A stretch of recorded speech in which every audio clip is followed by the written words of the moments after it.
everyone. I'd like to welcome Diego from Poly, excuse me, and he is going to help us open the meeting with a pledge. So Diego. Everyone, please stand. Face the flag. Put your right hand over your heart. Ready, begin. I pledge allegiance to the flag of the United States of America and to the republic for which it stands, one nation, under God, indivisible, with liberty and justice for all. You may be seated. Thank you, Diego. Okay.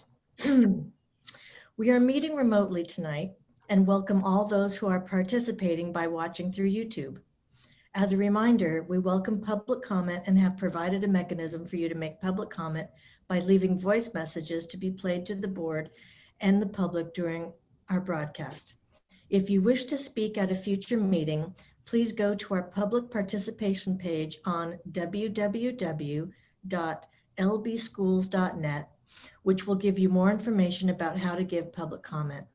As a reminder, in conformance with the Brown Act, when we hear testimony on an item that is not listed on the agenda, a full discussion of that topic would have to be delayed until such time as the item can be publicly posted in advance as a regular agenda item. The board has been meeting in closed session regarding matters listed on today's closed session agenda and wishes to report that no reportable actions were taken. Next, we have public hearing. There is none. A call for agenda items for separate action or adoption of the agenda. Move approval. President Craighead, we'd like to request two changes on the purchasing and contracts reports. We request a change for number 2 on the purchasing and contracts report. We request that the name of the vendor be changed from Divock Diagnostics to Specialty Diagnostics Incorporated. This is the same company operating under a different name. We also request a change for number 4 on the purchasing and contracts report. We request that the cost per test be changed from $55 to $21. Thank you. That's a good change. So I move approval of the agenda as amended. Second. Any further discussion?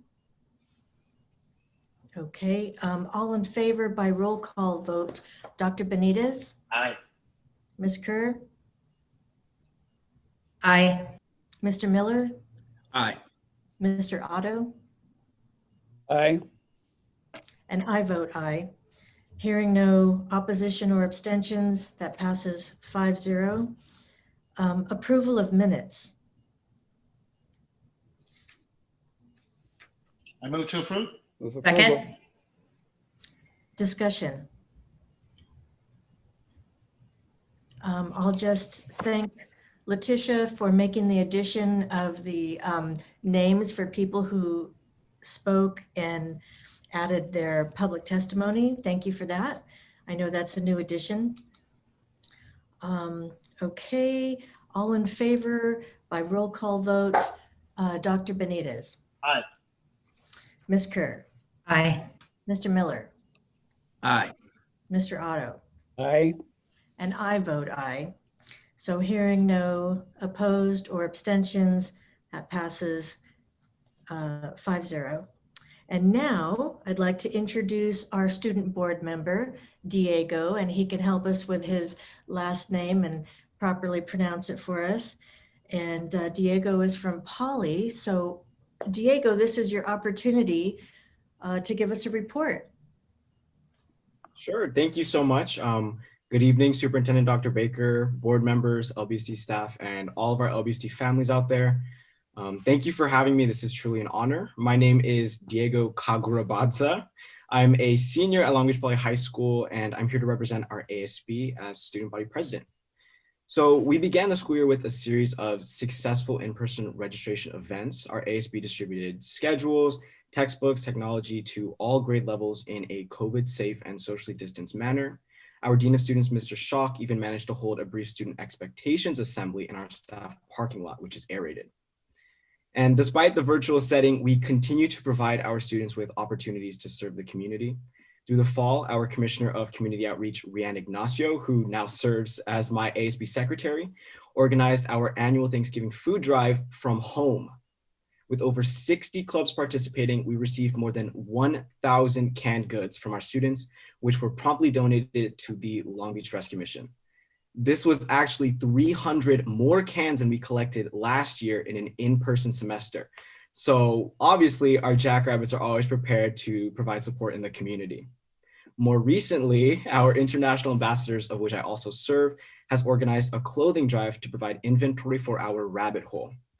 In a more traditional school year, the Rabbit Hole is an on-campus resource center for students to receive school supplies, hygiene products, and the like at no cost to the student.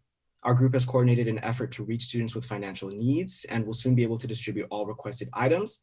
And we've received donations from all over the community, including clubs, teachers, and especially our alumni. And in a year filled with social advocacy and awareness, our student leaders have taken to social media to celebrate National Heritage Months and promote student mental health. More and more, we've realized that our students don't just learn from their teachers, but from their friends, their communities, and their lived experiences. Before winter break, our 6-time Grammy award-winning music department, led by Mr. Doko, Mr. Scipio, and Mr. Stevens, produced a holiday music album titled Happy Poly Days. The 20-track album features our choir, our jazz band, and orchestra, as well as several other Poly Music alumni. This is our first, if not the district's first, music album produced entirely by a high school organization. If you'd like to show support, you can find the album on all major streaming networks or platforms like Spotify and Apple Music. Our student commission, led by our activities director, Mr. Puth, continues to meet every other day via Zoom, where we organize virtual spirit weeks, club activities, and other fundraisers. Of course, Poly wouldn't be Poly without its athletics department, and one of ASB's most recent projects, led by our Commissioner of Photography, Ryan Chalmers, celebrates the achievements and tenacity of our student athletes. The videos, titled Stuck in the Rabbit Hole, interview coaches and players at their in-person practices to recognize their perseverance. The first video featuring our girls swim and dive team is available on the Poly Instagram page for those who are curious. Our athletics are preparing for what will be an unusual start to the season, but we are nonetheless grateful to return. Speaking for all the Jackrabbits, I think we're most looking forward to our first football game, which is next week at Cabrillo. Again, thank you all so much for this opportunity to report on the activities at Poly. I'm sure many of you are surprised that we've managed to do so much in a virtual school year, but that's just what Jackrabbits do. As our alum, Billie Jean King, once said, champions adjust, and we certainly have. Thank you. Wow. That was a fabulous report, and you are correct. I am one of the happily surprised people to hear about all that's going on virtually and everything you've managed to do without even, being in person and helping your community. That's very heartwarming and touching. Now, we kind of have an idea of what your plans are for next year because you've been featured in one of our videos, but just to remind everybody what your plans are, would you like to share that now? Of course. Well, nothing is final, but so far I've been accepted to Stanford University, UC Santa Cruz, Sacramento State, and Cal State Long Beach. Excellent. What would be your dream school out of that list? I think I'd have to say Stanford. Okay, well, good luck to you in the future. Thank you so much for being with us. We understand you may be busy and you might not be able to spend the evening with us. You're welcome to stay, but we do understand if you need to go. So thank you, Diego. Of course, thank you. I think, did someone have a question for me, maybe? Oh, I'm sorry. No, it's okay. Mr. Miller. Hey, Diego, I just wanted to congratulate you, give you a little bit of context on how your name first came up to me. So, as I'm getting more ingratiated with the schools in my district, I interviewed a number of principals. The very first principal that I interviewed was who I call Coach Salas because he was my high school football coach, and he's actually your principal over there at Poly. And as I'm going through my interview questions with him, he was telling me about his local ASB and this star student he had in Diego. And so it's pretty exciting to get to talk to you, man, and just wanted to congratulate you and tell you to keep up the good work. Thank you so much. It really means a lot. ASB has definitely been the most significant thing in my high school career. So I'm really glad for the opportunity to be here. So, and Diego, this is Doug Otto. Reach out to me through the office, and I'd love to talk to you. I am a Stanford alumni, and it was a while ago. I think it's a little different now, but I was there very recently for some things that I had to do, and I'd love to share my thoughts and like to hear more about you if you've got a chance. So thanks. Of course, thank you so much for the opportunity. Sure. Wow. Well, that's wonderful. Okay. Well, thank you, Diego, for being with us. Okay. Next, we will go to communications. And I believe tonight we will be highlighting a staff member. Yes, Mr. Itzen will cue the video that is a feature of one of our staff members.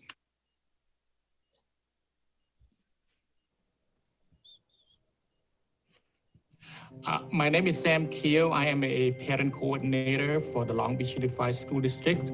Currently, I am with the Office of Equity, Access, College and Career Readiness. I have been with the Long Beach Unified School District since 1990. My first 2 years, I was a college aide at Willard Elementary School. And then I became a community worker. And then I started my current job in 2001. We understand that the mission of Long Beach Unified School District is to make sure that all stakeholders understand what we are doing to help our kids be back in school, especially during the pandemic. So this is a very critical time for translator/interpreter. We are the voice for the community. So we want to make sure that when there is a meeting, when there is anything that needs to be translated, we want to be precise, we want to be on time, so that messages can be sent out to the community, and parents and community as a whole can understand what the district is trying to do to make sure that we are safe and bring our children back in school as soon as possible. And the translator has a very important role in this, because we want to make sure that all stakeholders understand. In my office, I have the sticker that says, do it with passion or not at all. So being a translator, being a voice for community is my passion. I have been doing this for a very long time.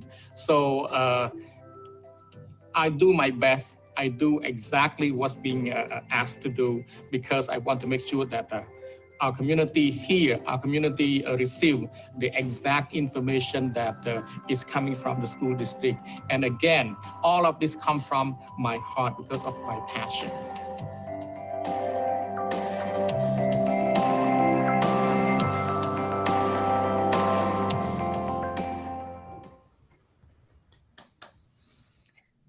Wow, that's wonderful. You know, that was a brief video, but so uplifting. So thank you to Mr. Keo, and thank you to Mr. Itzen for creating that video for us to enjoy.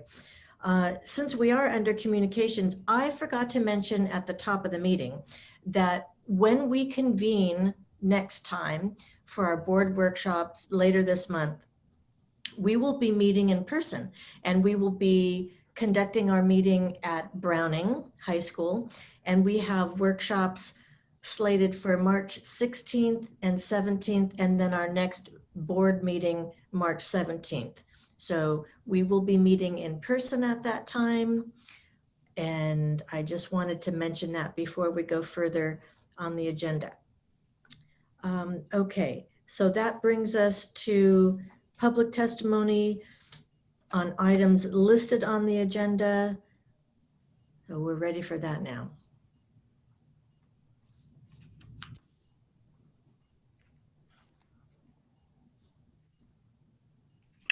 Hi, my name is Laura Maxwell, and I have a middle schooler at Bancroft Middle School and a high schooler at Milliken High School as a freshman. Both kids have not been on either campus at all in their young years. And I would like to address an item on the agenda of reopening schools. I do not feel it is in the best interest of all of these students to open schools this late. I do have many concerns as to why this should not happen. Speaking for middle school, I find it rather appalling to send kids back on campus and implement a hybrid schedule while losing 2 synchronous days weekly, all to accommodate 17 in-person hybrid days. So our kids are going to be losing out on 2 synchronous days weekly to implement this. Many questions that I have. Number one is, what have our teachers been told that they can and can't do so our kids know what to expect if they're on campus? Is live streaming an option so our kids can all have the same teachers? What does lunch look like for our child if we're on campus? Will our children have all the same teachers that they've had all year long, regardless of the plan we choose? What does the actual instruction look like on campus? Will they just be on Chromebooks, sitting in a 6-foot square? And what about uniforms? You know, going back on campus for 17 days, are we really all having to go out and buy new uniforms that our kids probably won't be able to wear after this school year?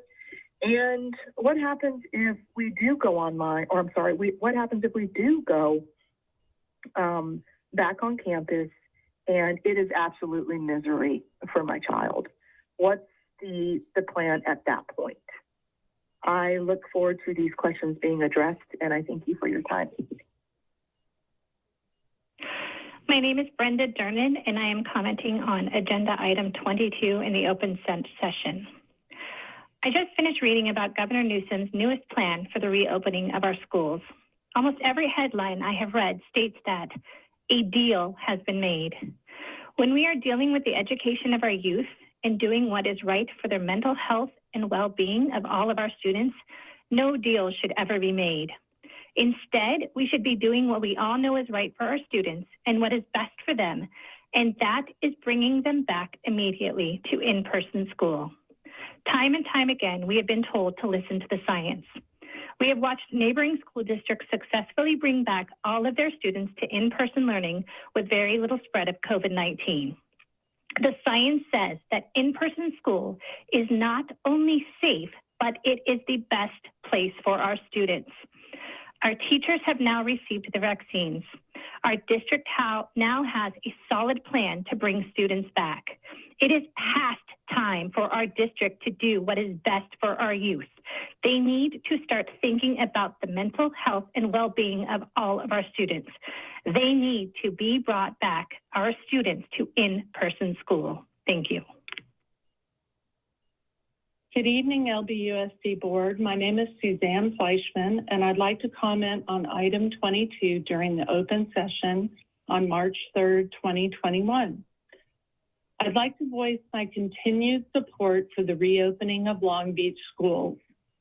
I am both a district employee and a parent of 2 high school students attending LBUSD schools, and I wholeheartedly applaud your efforts to continue moving toward getting students back to in-person instruction. I implore you, do not lose the momentum that has been gained. While we have made the best of a challenging situation thus far, distance learning is not the best for all students and families, and teachers for that matter. I know many who were very happy today to log on to ParentView and reconfirm their choice to come back to campus. While there is no one plan that will please everyone in every way, it's all about the ability to have a choice and decide what's best for our children. Thank you for that. Good evening. My name is Siri Connor. I am speaking in reference to agenda item 22 for the March 3rd, 2021 agenda. I am the parent of a second grade student at Cleveland Elementary. I spoke at last meeting to request a saliva test as an alternative to anterior nasal swab testing for students who are unable to tolerate a nasal swab. I am speaking tonight to reiterate my request and to advocate for equitable access to information surrounding weekly COVID testing of our students. By their own admissions, Drs. Brown and Baker have stated that asymptomatic COVID testing is not a requirement to return to school, but a guideline they have chosen to adopt. Acknowledging some teachers and families may feel this is a necessary step for their safe return, I asked for an alternative type of test to be made available. In reality, however, parental consent is required for any COVID testing on a child under the age of 13. Per the Department of Public Health and the CDC states, it is unethical and illegal to test someone who does not want to be tested, including students whose parents or guardians do not want them to be tested.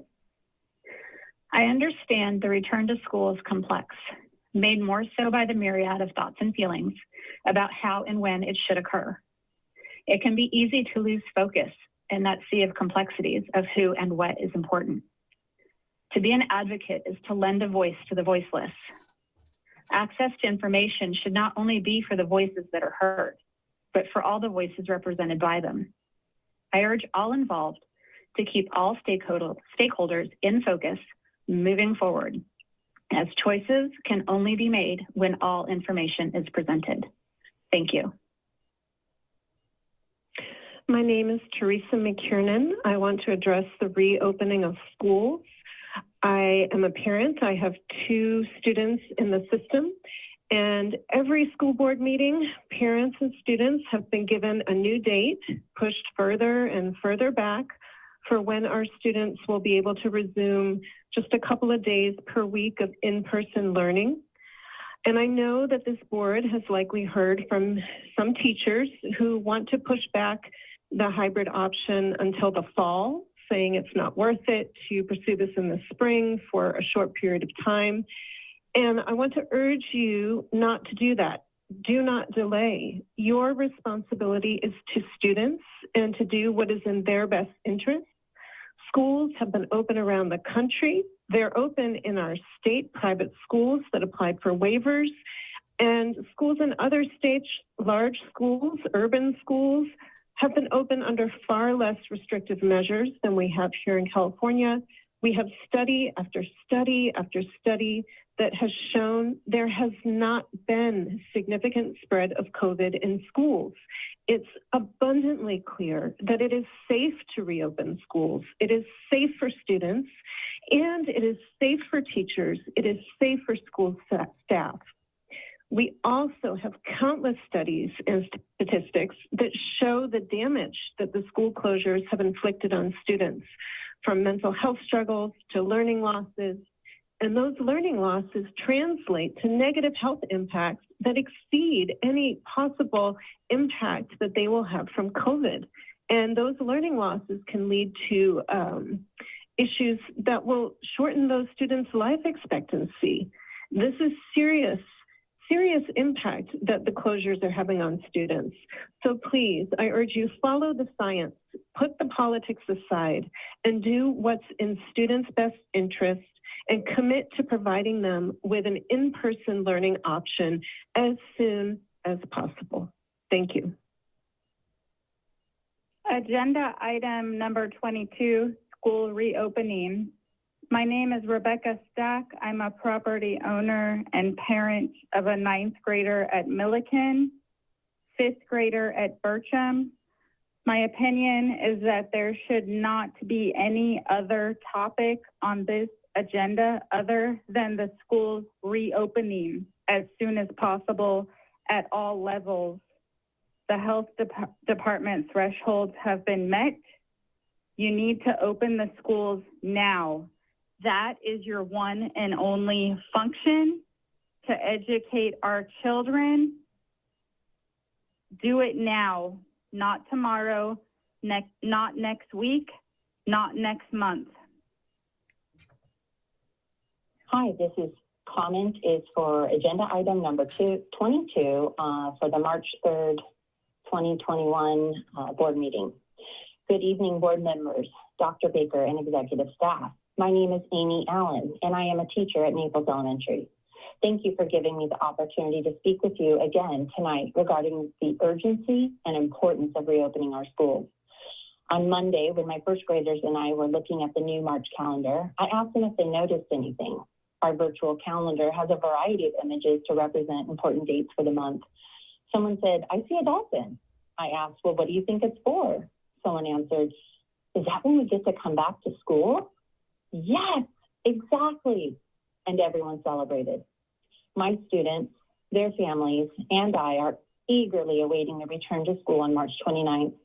I can see that my principal, office staff, and custodial staff are working very hard to make this happen for our community of learners who wish to return. Naples is ready to reopen. This reopening is one of the most exciting things of this school year. I know that we're going to be fine. I am not worried, and many of my close colleagues are not worried. Please do not listen to the fear narrative that is coming from some teachers and community members. We have to press on. We must do this for our kids. They are the ones we work for, right? In the famous book that I've signed many times for parents to give to their child when they graduate from high school, Oh, the Places You'll Go, Dr. Seuss wrote, you're off to great places. Today is your day. Your mountain is waiting, so get on your way. Let's get on our way, Long Beach Unified. Let's do this. With appreciation, Amy Allen, teacher, Naples Elementary. Hi, my name is Kathy Dumalski. This is regarding item 22. And the number one reason I'm leaving a voice message is because I'm not able to attend the in-person meeting. And that would be because in my job, in which I'm essential, I am currently in Texas, and I'm going to be here all week. I'm a frequent traveler. My kids are in a dual immersion Spanish language elementary school. My kindergartner had to start school this year online, learning a foreign language. My second grader is in his third year online, learning a foreign language. The fact that I'm in Texas doing business and with no mask, and that I have to return to California where my kids can't even go to school, it's ludicrous. There is nothing preventing me from, quote unquote, bringing this virus back. We have to learn to live with this virus. It is affecting 0.001%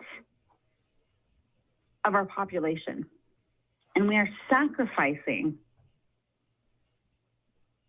the vast majority of public education in California for no good reason. I think the kids that are most at risk are the parents not calling this line. The kids most at risk aren't concerned parents who can afford private school. We can afford private school. We don't want to go to private school. We bought our home. We live 500 feet from Patrick Henry Elementary School, a premier dual immersion class. I, as a taxpayer, should not have to change schools, and I will not change schools so long as we are in person. But the fact that I'm in Texas and these kids have been in school since August, the fact that San Juan Capistrano in our own neighborhood just a couple miles south, are back in school as of last year. There are schools all around us with kids back in class, in normal class. I think it is lazy. Hi, my name is Angela, and I'd like to address item number 22, school reopening update. I'm an extremely concerned middle school parent right now. I don't understand why the high schools are able to live stream for those choosing to stay online to avoid disruption of their classes, but it is not the same for middle school students. Our middle school students are going to suffer with a schedule change. They will suffer both academically and emotionally just for the possibility of going in person for 17 or 18 school days. You all say that their emotional well-being and health is first, so accommodate that for those choosing to stay online. Let our middle school kids keep their same teachers, their same classrooms, classes they've had since the beginning of the school year. If high school can do it, so can middle school. We've also had an informational meeting with our school, but there are so many unanswered questions. How do you expect us all to make a well-informed decision by March 12th when we don't have all of the information we need?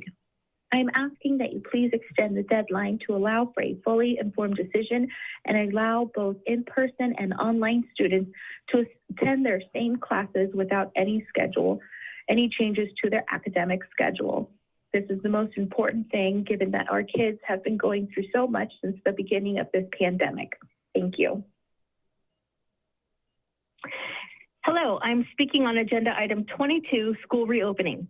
Good evening, board members, Superintendent Baker, and staff. My name is Maricela de Rivera. I am a proud member of LBUSD District 1, member of LBUSD's Equity Leadership Team, and most importantly, an LBUSD parent of a fourth grader and a kindergartner. My children are among those that have thrived this year. Virtual learning has not been our preference.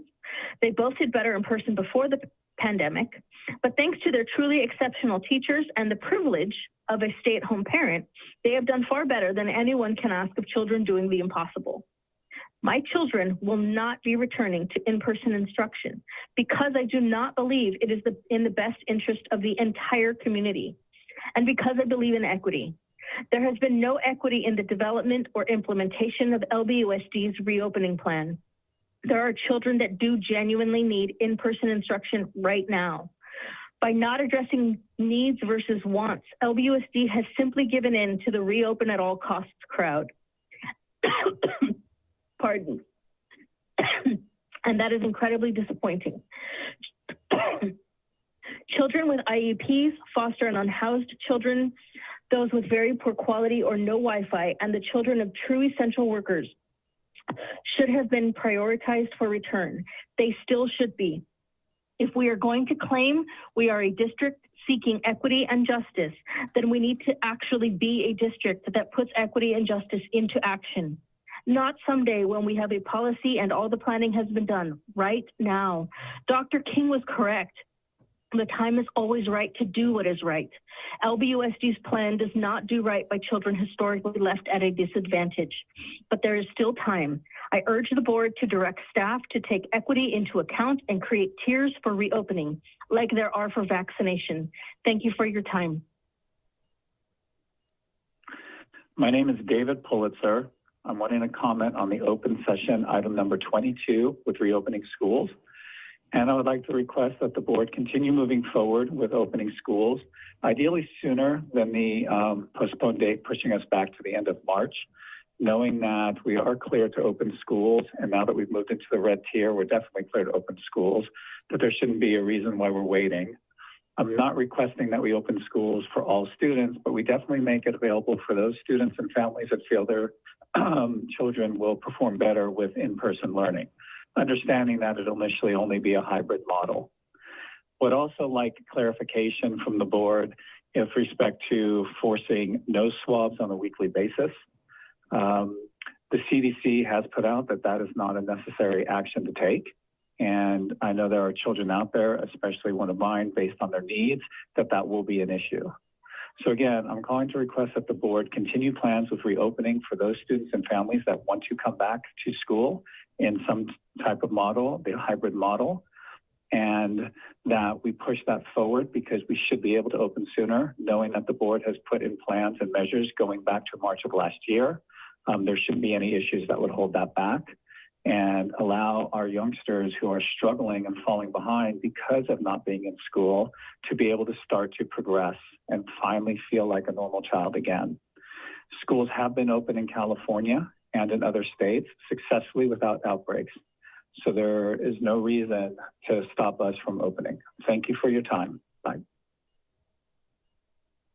Hello, my name is Brenda Mustafa. The item I am addressing is item 22, the reopening of schools.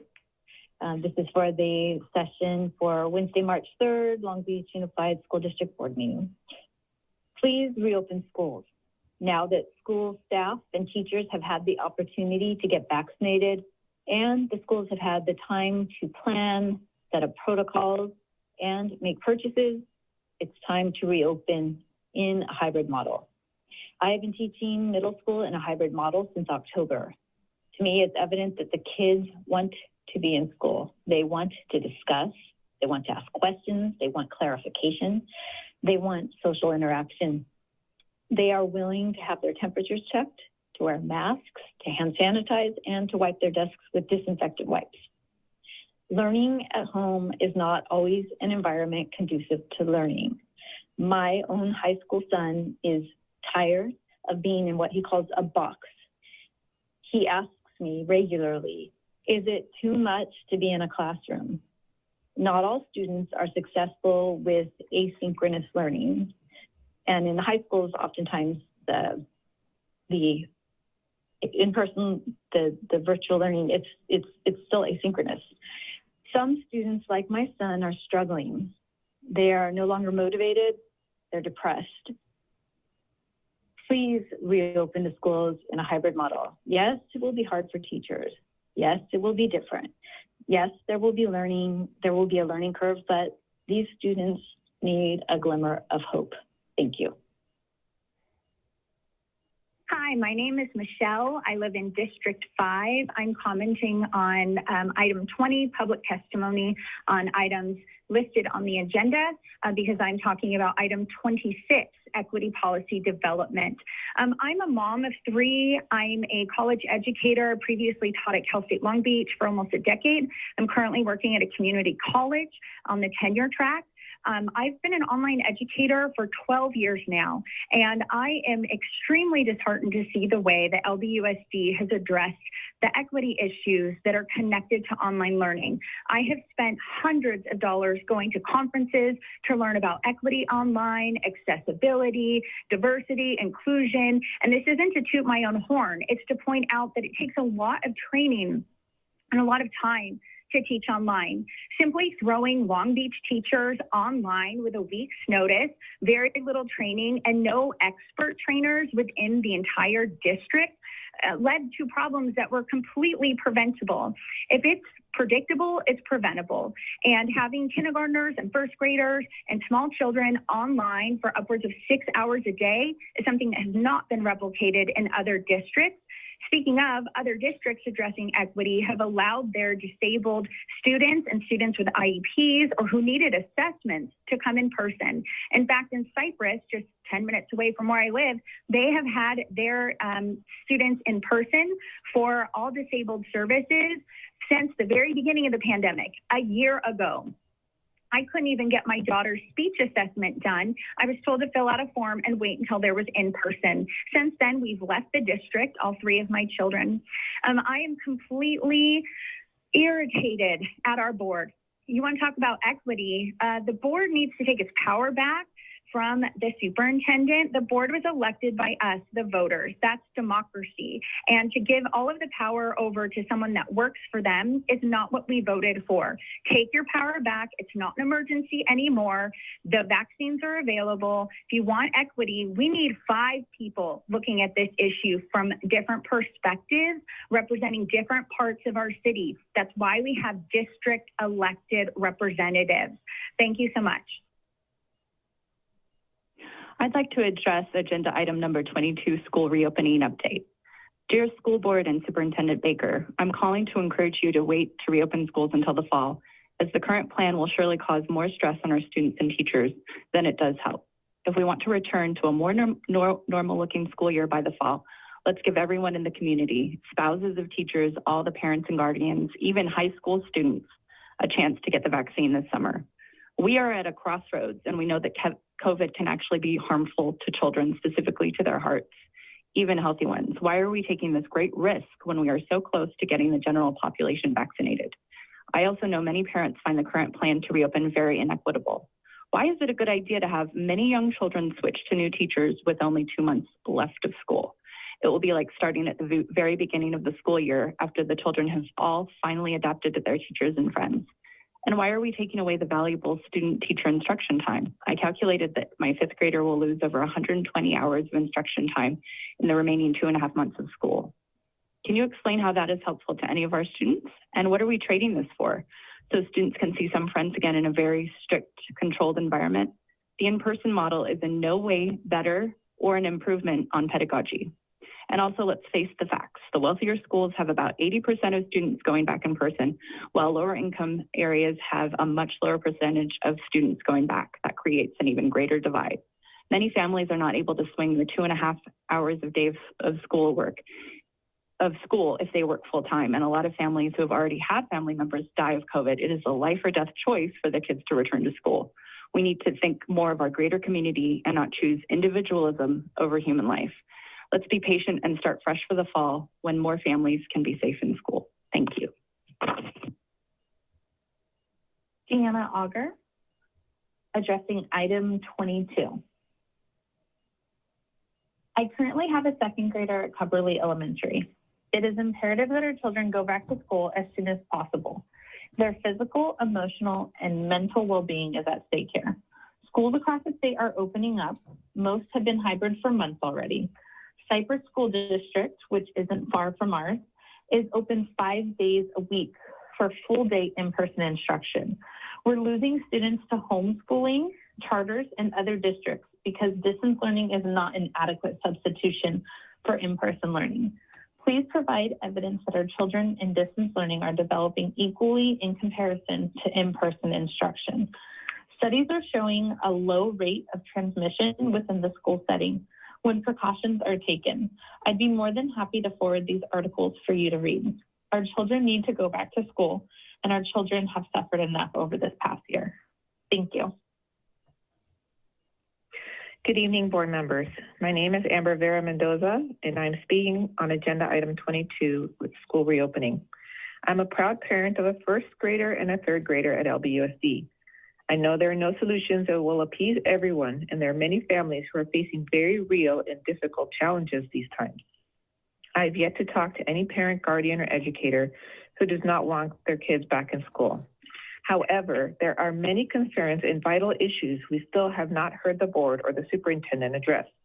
Number 1, safety. I read your safety plan for returning students to school. Ventilation for schools that have no HVAC is not addressed. We have a number of schools that fall under this category. Why has this not been publicly addressed? What is the plan for those schools? Also listed on that plan is to utilize cleaning wipes for cleaning. Does this mean baby wipes, which have been used in the past, or disinfecting wipes? There is a huge difference between the two. Vaccination and teachers, number 2. What will happen if a teacher chooses not to get vaccinated, then is exposed to, or worse, is infected, and now their class has to go home and quarantine for 14 days? The kids are right back where they started, online. How disruptive and harmful will it be for that kindergartner, 1st grader, 2nd grader, and even 3rd grader who finally got to see their teachers and friends in person only to be sent back home to be back online? Number 3, equity. There are families and children who should have and still should be prioritized for returning. For example, children and families who still do not have adequate Wi-Fi, families with IEPs, foster youth, true essential workers and families, or families and children experiencing homelessness. You should have taken into the account the need versus the want. Those are also 2 very different things. This leads me to my final point. I know you know consistency and knowing what comes next is imperative to children's well-being and feeling safe. With only about 51 days or 11 weeks left of this school year, why disrupt what the kids, families, teachers, and school administrators have worked so hard for to create some sense of consistency and routine during a year of uncertainty? Opening at all costs is still costing. It will cost teachers, school administrators, staff, students, and families. For what? 2.5 hours for 11 weeks? That is unacceptable. For months and at every board meeting I was able to listen to, a loud majority of teachers, parents, and community members have all said and pleaded to you to please stay virtual for the remainder of the year. Why do you continue to ignore us? What is the point of public comment if you're just going to ignore the very people you're supposed to represent? Listen to your employees, listen to the parents. My name is Noah Thomas. I'm addressing the issue of reopening schools.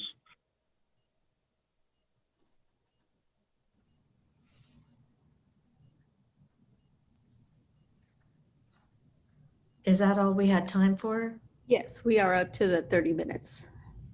Okay. How many more did we have? I believe we have 2 more callers.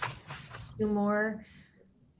Without objection, we'll go ahead and listen to those 2 more, the additional 2.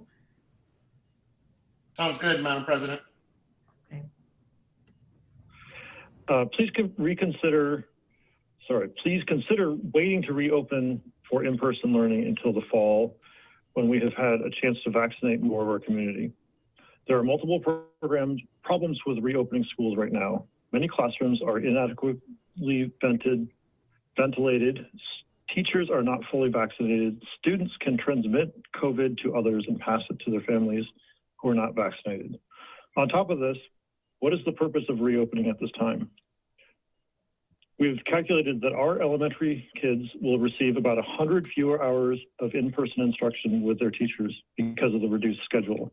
Middle schools will only meet 2 days a week, so instruction is actually less than it is currently. I implore you to please reconsider reopening on April 1st. Thank you. Bye. Hi, my name is Danielle Akiro. I am commenting on item 22, school reopening. I'm a parent of an LBUSD kindergartner. I'm also a former educator. My concern about reopening is that if it's a wants-based reopening, and a lot of people are. Hi, my name is Gav McKiernan. I'm addressing, I believe it's item number 22 about the reopening of the schools for in-person learning. I have 2 children in the school district, and I'm a longtime Long Beach resident and taxpayer. And it is imperative that we reopen the schools as soon as possible. I'd love to see it happen sooner than the end of March date that has been set, but we cannot go backwards. I would like the board to consider that if today the schools had been open and we were suddenly in the situation with the spread of the COVID and what we know about it today, would they be considering closing the schools? And I'm confident that that answer is no, that we would not be closing the schools under the current situation, which means we should be opening them.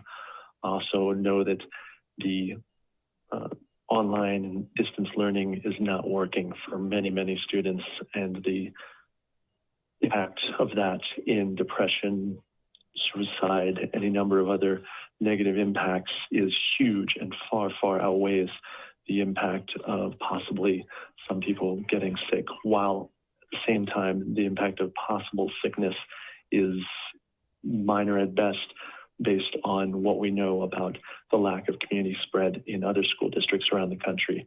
We are not branching out into unknown territory. We have school districts around the country that we know have not been a cause of new community spread, and we need to follow their lead. Thank you.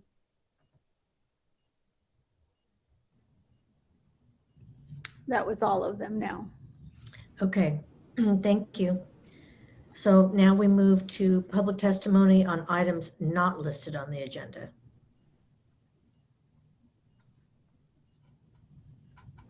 Robert Collins, item not on the public agenda. Hello, board. Thank you for listening to the many diverse perspectives of parents that help inform your decisions. Tonight, I'd like to share my perspective on my son's experience during the pandemic. He attends Tincher Preparatory School as a 7th grade student.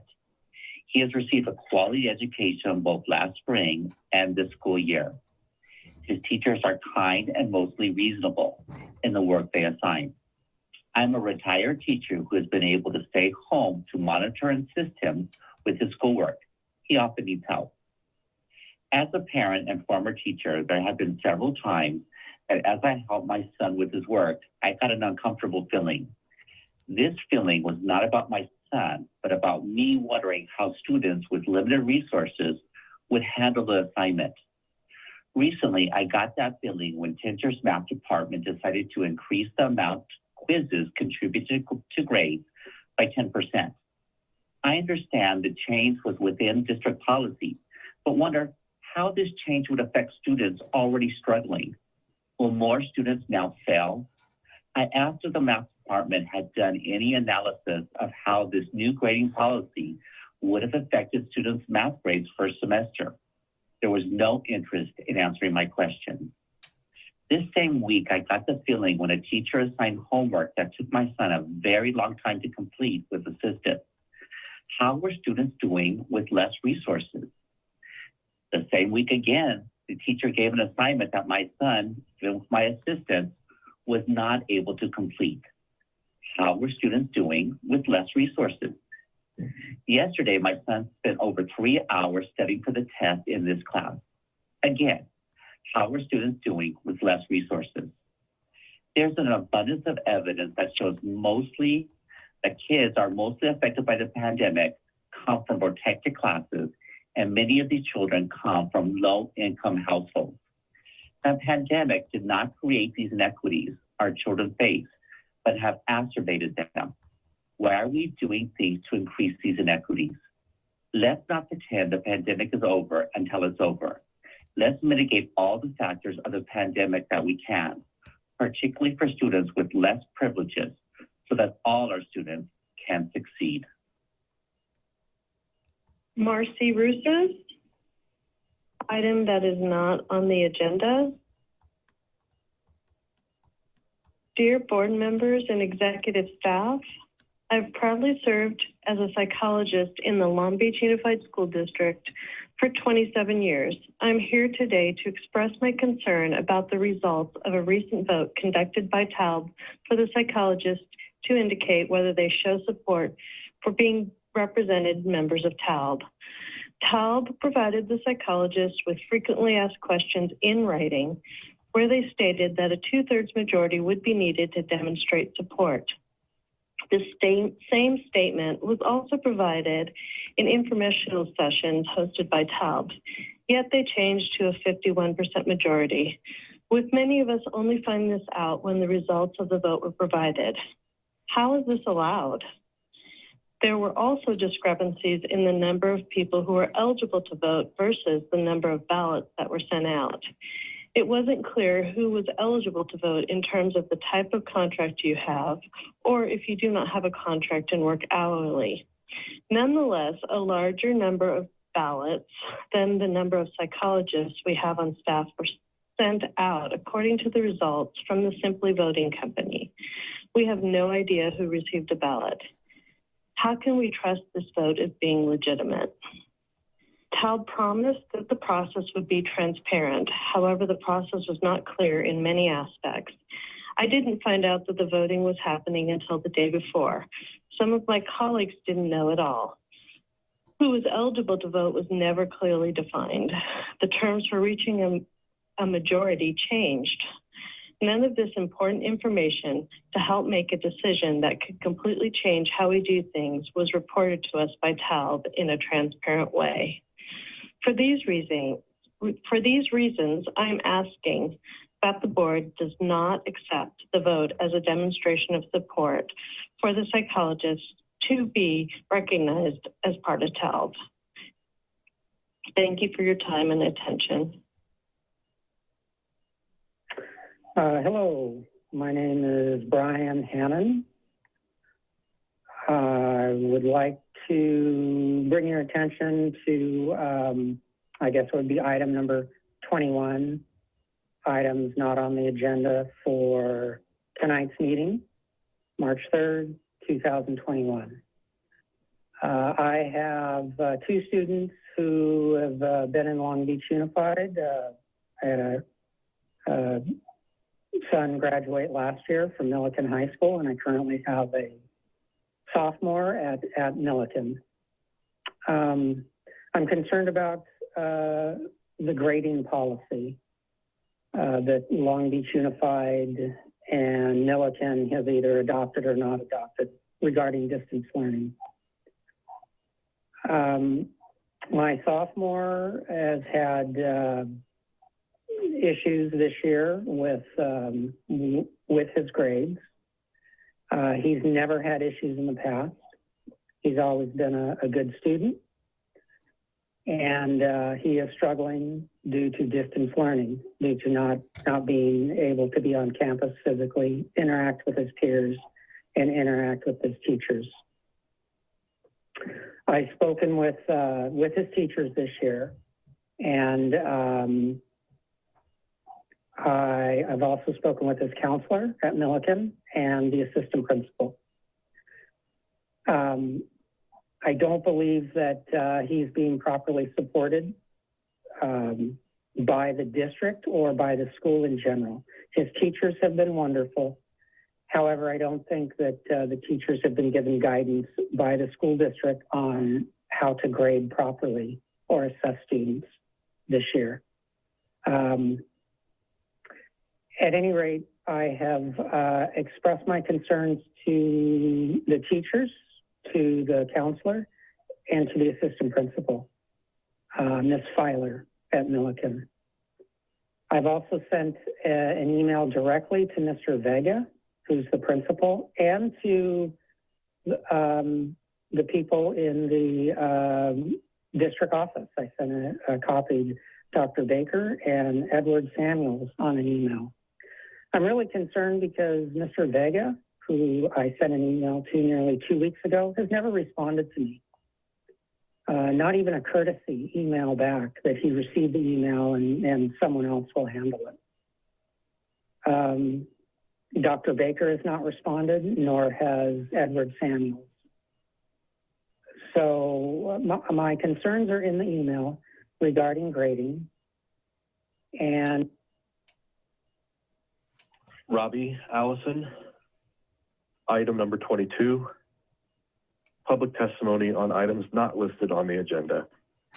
Hello, my name is Robbie Allison, and I'm the father to a 5th grade superstar who attends online school via Zoom at Los Cerritos Elementary School.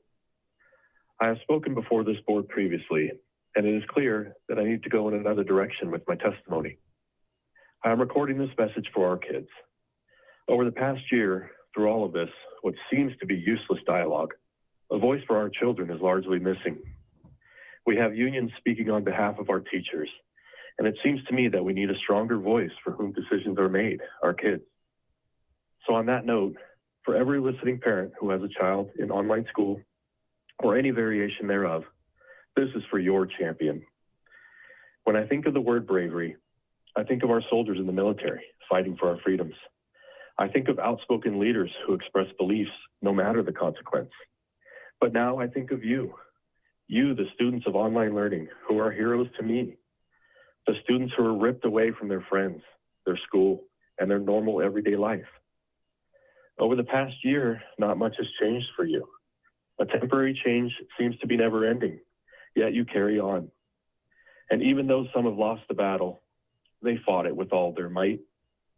Facing the difficulty, facing more days of unpredictability, you carry on. You are the heroes here. Hold your heads high, hold on to your dreams, walk taller than you ever have before. In a time full of uncertainty, I am certain of this. You are the newest faces of bravery. Thank you. Tonya Reyes-Zaranga, 90806, and speaking on items not listed. One way the board communicates information to the community is through its board agenda. If we do not have time to see a meeting, then the easiest way to get information is to read the agenda and minutes. I have a few comments regarding the agenda. First, minutes. If you missed the last meeting, you should be able to read the board minutes, but minutes from the last meeting are not included in the agenda package, nor are they listed in the LBUSD website before the next meeting. The last meeting minutes available as of last night were minutes from January 13th, over 4 meetings ago. Second, staff reports. Most staff reports are oral reports and information-only items. At the meeting of December 13th, K-8 school consolidation was listed under new business. The action item was a vote to close Hudson and Kuberly middle schools. The vote was taken and it was done with no prior written notice on the agenda, as was the closure of Beach School High School. Critical action items should at least include a prior written notice via staff reports, even if they are for information only, as they can serve to give notice on important upcoming votes. Third, business items. All business items are action items, yet very little time is spent on these. Local expenditures in school districts are close to $600 billion nationwide, outspending utilities and police and fire expenditures combined, and city municipal expenditures do not even come close to what the school district pays out in direct spending, procurement, and contracting. In today's short agenda, well over $28 million plus will be approved, and most meetings expenditures are in the $50 million plus category, yet not one comment or explanation is given at the board meeting. Member Kerr is usually the only one to comment, but to recuse herself and states that she has, quote, a potential financial interest as her husband works for a subcontractor, unquote. While serving on Long Beach City Council, I only experienced 2 members who abstained twice in 8 years, yet Ms. Kerr has done this for the last 40 meetings. Can someone explain this? Fourth, information/action items. The description is used often and on today's agenda under items 24, 25, and 26, and always for the equity policy development update. So are these information items or action items? And if they're action items, I assume they will include an attached written report. And if they're information items, do they never include a written report except for the equity update?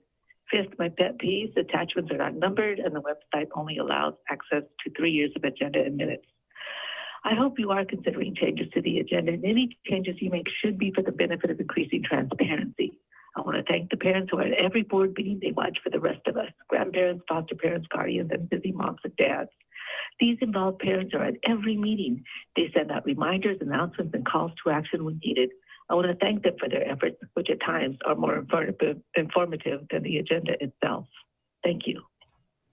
Madam Chair, could we stop the public comment, please? Board members and the executive staff. Yes. I'd like to make a correction for the record because this is the second time. Board meeting. So my husband works for a subcontractor who has done work for some of the contractors who do work for the district. His company doesn't do work for the district, but they've done work for some of the district's contractors. That's not a problem under the law. Failing to disclose it and failing to recuse myself would be a problem.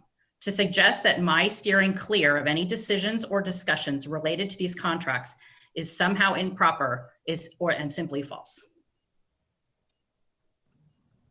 Thank you for that clarification.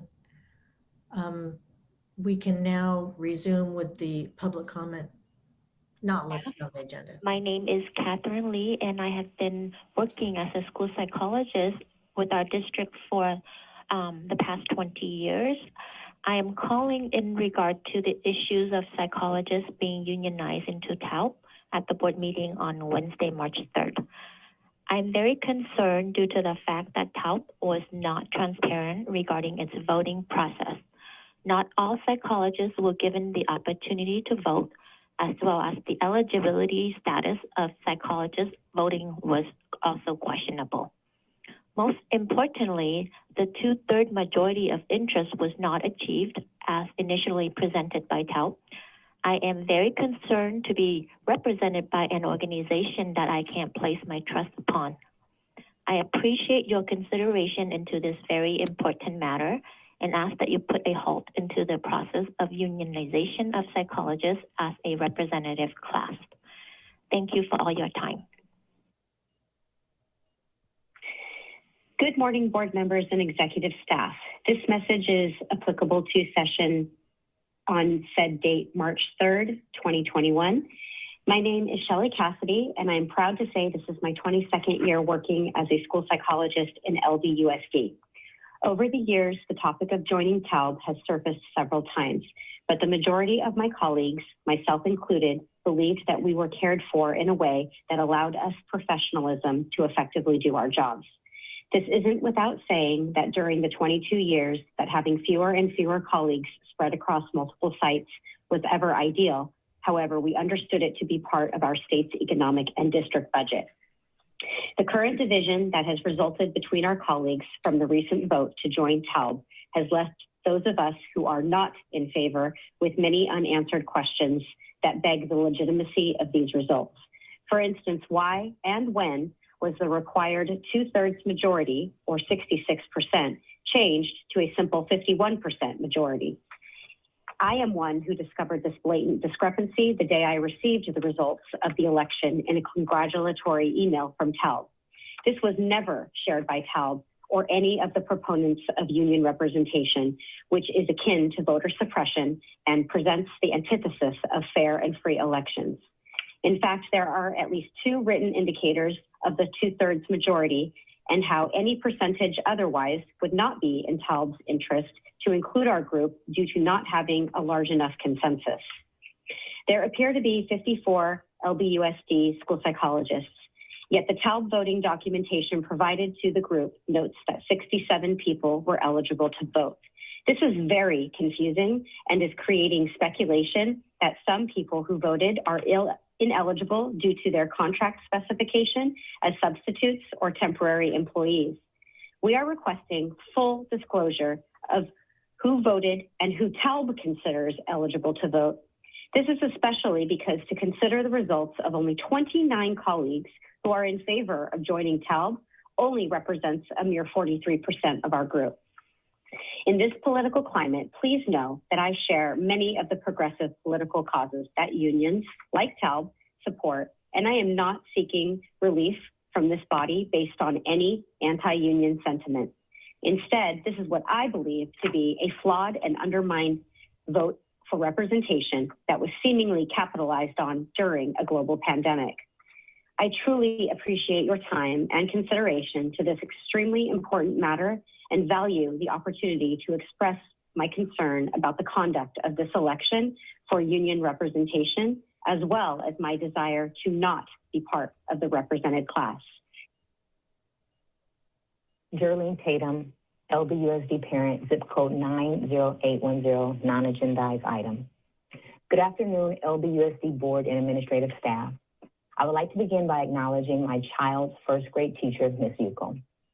Ms. Yuko, I want to publicly state how much I appreciate you. I don't know how you show up every morning with a smile on your face and a smile in your voice.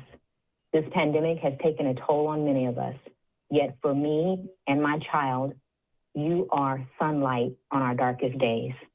Thank you. Now to the Board of Education. Last week, I viewed the special meeting of the on board development, student outcomes focused on governance. I was very happy to learn that the board is currently going through the process of board governance. I have come to the conclusion that some board members have forgotten who they were elected to serve. So to hear the facilitator say repeatedly that community vision, values, and student data is how the district should be making decisions almost brought me to tears. Tears of joy, that is. I do have a few suggestions or requests. Please inform the community, the viewer, why your sessions are hosted as board meetings and are not private. When you begin your outreach and engagement efforts, please look outside of your current LBUSD sanctioned groups. Please be bold, please be willing to do something different, and know the superintendent selection community meetings is not a model you should be mimicking. Since these development sessions are live streamed for everyone to see, please just don't say what you think we want to hear or what sounds good. The community needs for each of you to actually reflect the community's vision and values, not just pretend you do. Thank you. Hi, my name is Pavlina Dostal. I'm a school psychologist with Long Beach Unified School District. And I would like to comment on the agenda for conversation with TALB negotiators for today's meeting. And I have concerns about the psychologists being added to the TALB union at this time, because I wasn't aware that the vote will be so quick without not enough information being provided and enough time to process and find out enough information. Plus, it was unclear who can vote.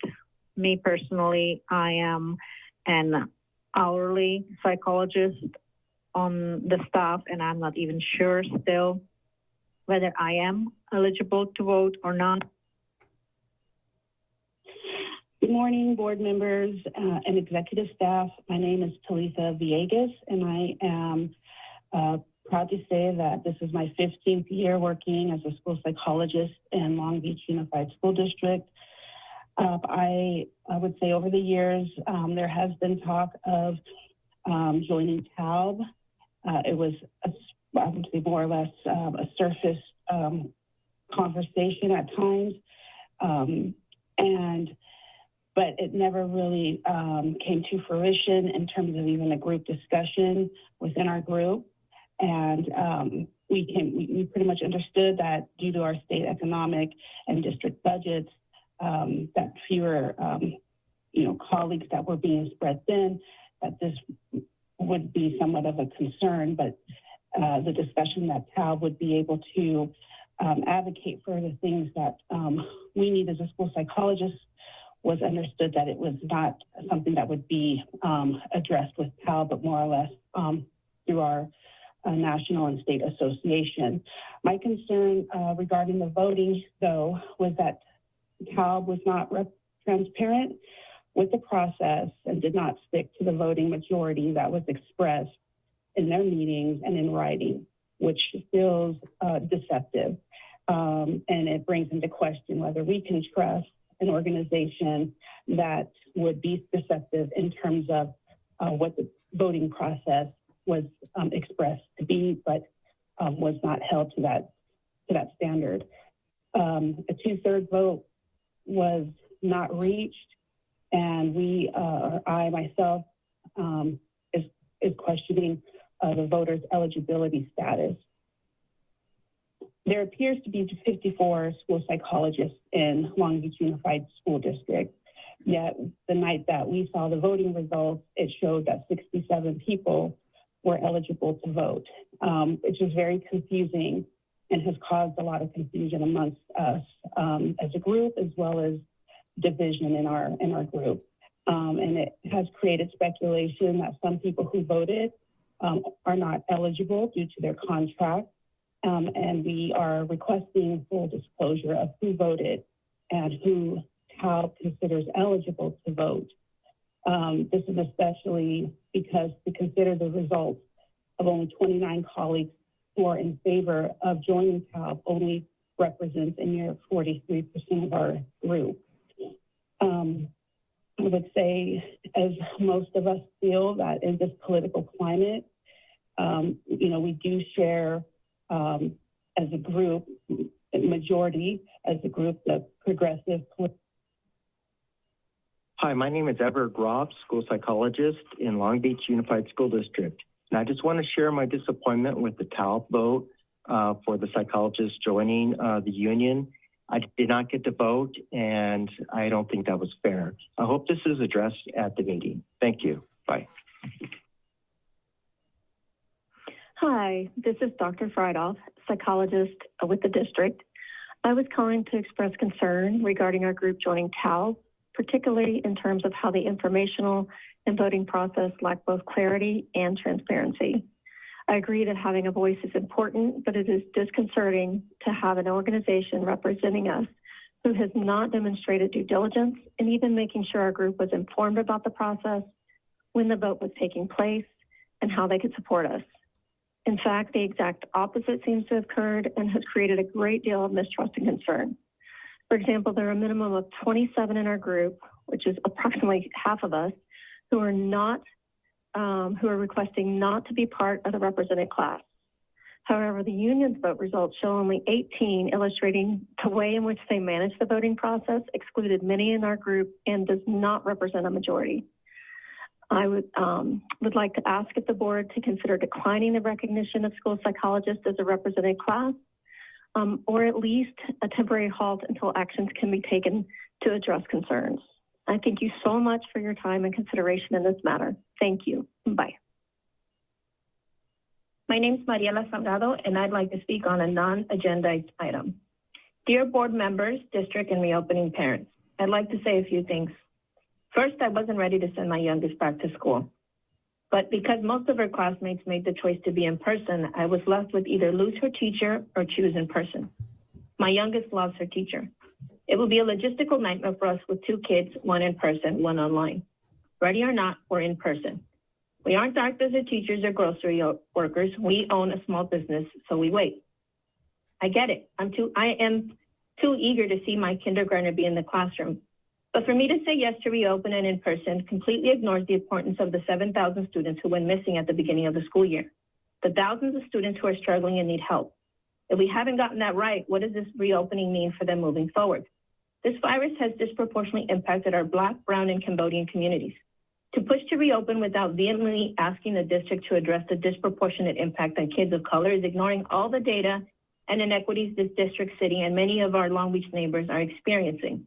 I repeat, to push to reopen without vehemently asking the district to address the disproportionate impact on kids of color is ignoring all the data and inequities this district is facing. Consider this recent data. Zip codes with the least infection rates had the majority of vaccinations in Long Beach. Per Long Beach Post, the case rate for Wrigley is 137 per 1,000 residents, whereas Belmont Shore has 53 per 1,000 residents. Yet Belmont Shore had the highest vaccination rates at 48 per 1,000 versus 29 per 1,000 in Wrigley. What does this mean for each school site? There are likely stark differences between zip codes on in-person enrollment too. For many, what will happen to all the students that chose not to be in person and continue to struggle? The student who loses connection multiple times doesn't have a headset or motivation to continue. Do they lose priority in the midst of reopening? Parents continue to be left with more questions than answers, and hearing from our local press versus our school site or district communications is not okay. This is hard, but even harder to know there are households, kids struggling, in which we haven't met their educational and mental health needs first. Reopening for 2.5 hours won't solve these inequities. For most folks, sending a child during a full day's work for 2.5 hours was never an actual option. As we reopen, please continue to keep in mind what does this look like for a student who doesn't have all the support systems or even the adequate tools to start their day virtually. My ask for our school board, school district, and reopening parents is to consider our most vulnerable. This time in history calls on us to consider others, our most vulnerable, our highest need students. We must not forget every student deserves a quality education, not just our own. Thank you. Hello, my name is Dr. Jennifer Yates, and I have been a school psychologist with Long Beach Unified School District for over 20 years. And I am calling in regard to the school psychologists being unionized by TALB, and I believe that's an issue that's going to be discussed at today's board meeting. I'm really concerned about the fact that it didn't seem that TALB was very transparent regarding the voting process for, at least for the school psychologists. Not all the psychologists were given an opportunity to vote. And it's not clear that the eligibility status of the psychologist was vetted. So I'm not sure who voted, if people votes were counted that maybe weren't qualified to vote.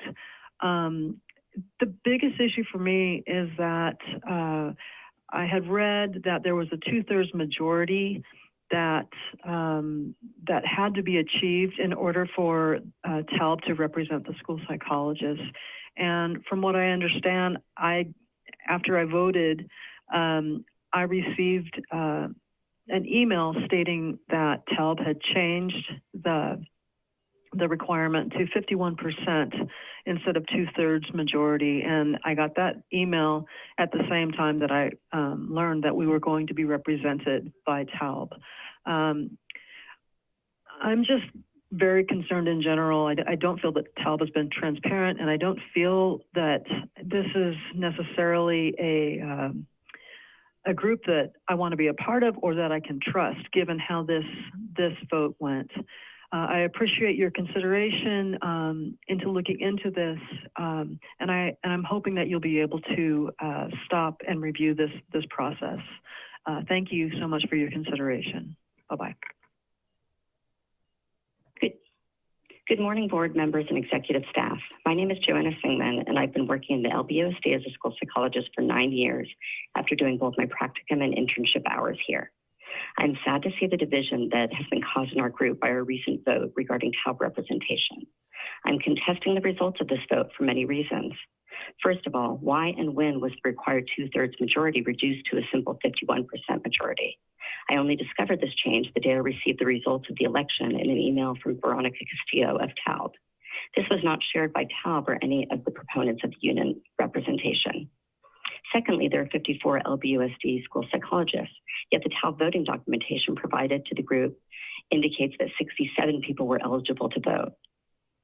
Finally, I feel that there was a rush to have us join the union and that TALB took advantage of the pandemic and our desire to work from home to hold the vote. Politically, I share many of the progressive political causes that unions like TALB support, and I'm not seeking relief from this body based on any anti-union sentiment, but rather in what I believe to be a flawed and misrepresented vote for representation. I appreciate your time and consideration to this extremely important matter and value the opportunity to express my concern about the conduct of this election for union representation and my desire to not be a part of the represented class. Thank you.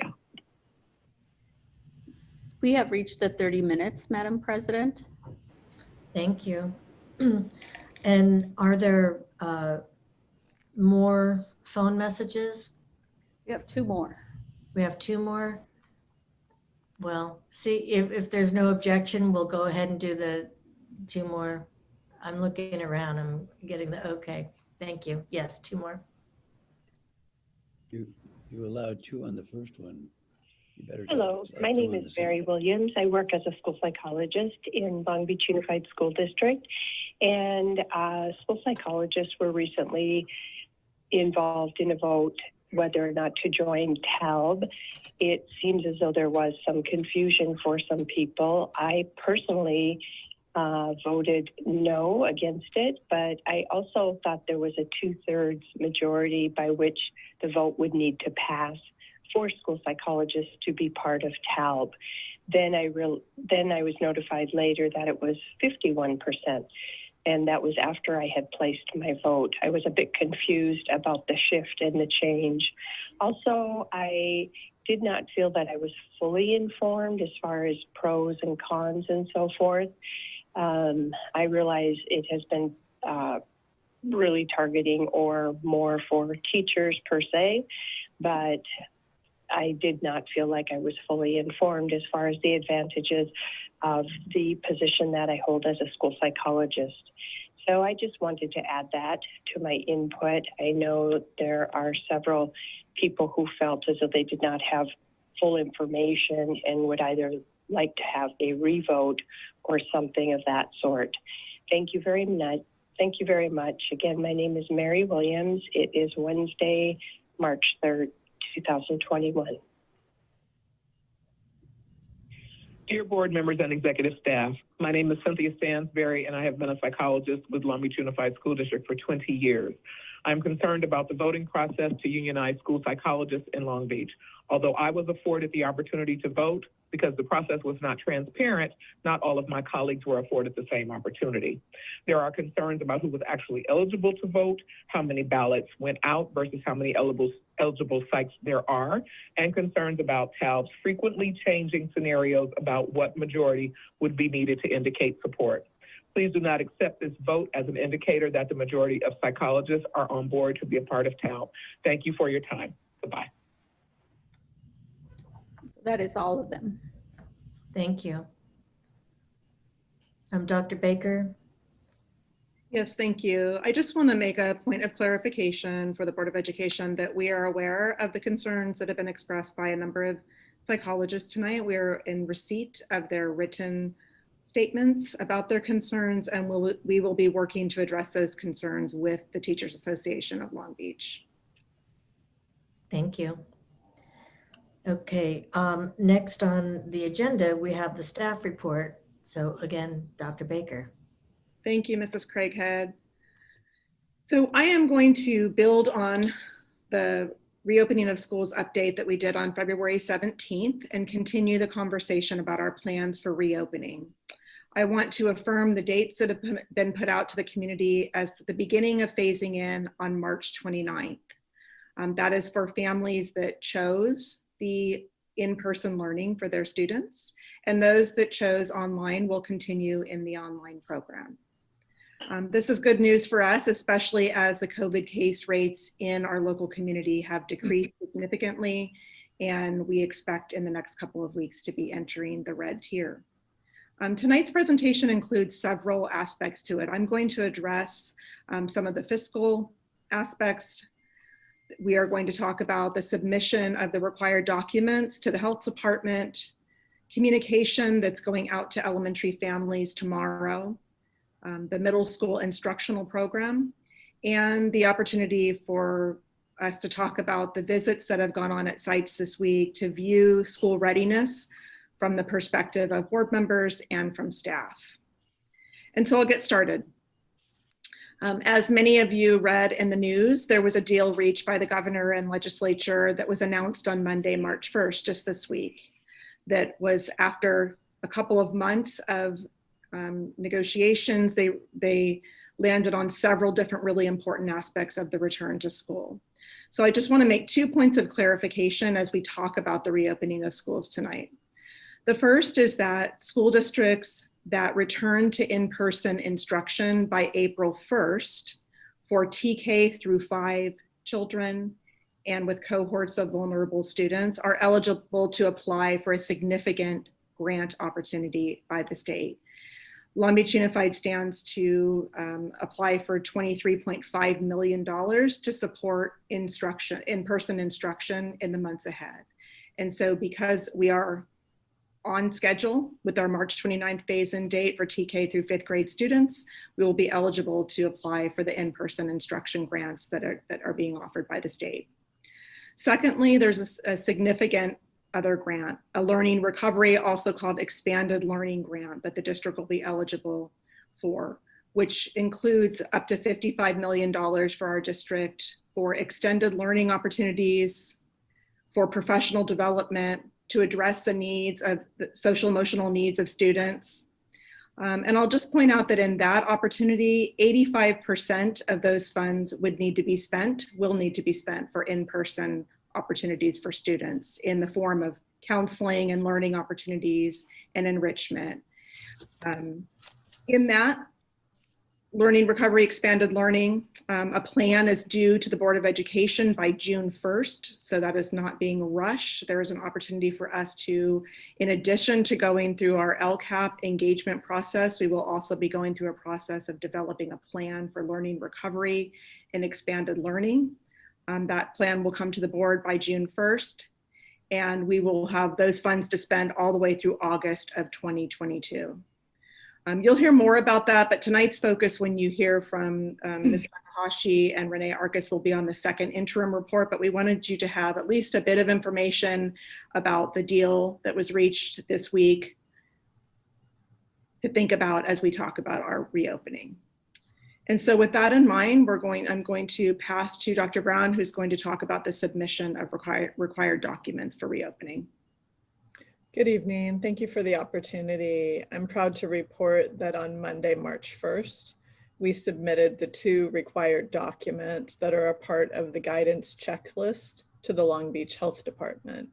The Long Beach Health Department, as our local health authority, is our approving agency. And so on Monday, we submitted a guidance checklist with a number of supporting documents that demonstrate our readiness for students and staff to return to in-person instruction, as well as the COVID-19 prevention program document, which has been compiled by our human resource department and reflects that we meet the standard necessary for employees to be physically in person on our campuses.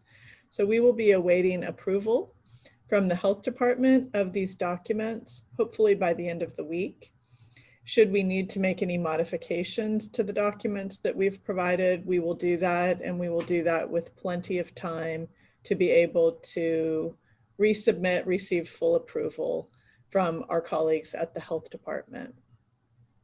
With that, one of the things that we have been proud of, specifically in the last couple of weeks, is the way that our elementary team has worked diligently to prepare a series of communications that will be shared with staff and parents. And so I'd like to pass to Brian Moskowitz, the Assistant Superintendent of Elementary Schools, who will share the work that his team has done in preparation for some of the specifics that we know staff and families are very interested in. Thank you, Dr. Brown. And while I'm starting this, Mr. Ritson, if you could pull up the slides, that'd be great. So if you'll recall, those of you who were participating in the board meeting last time, at our last board meeting, I did a more extensive update of the plans to reopen our elementary schools. Today, I really just want to give an update on the communication plan that we have, and then I'll hand it off to my colleague, Dr. Lund, so that he can talk a little bit more about the plans for middle school. And when we talk about elementary, I think it's important to reiterate that we're talking about our TK5 students at our elementary schools, our K-8 schools, and we're also talking about our students at our Buffum TLC program.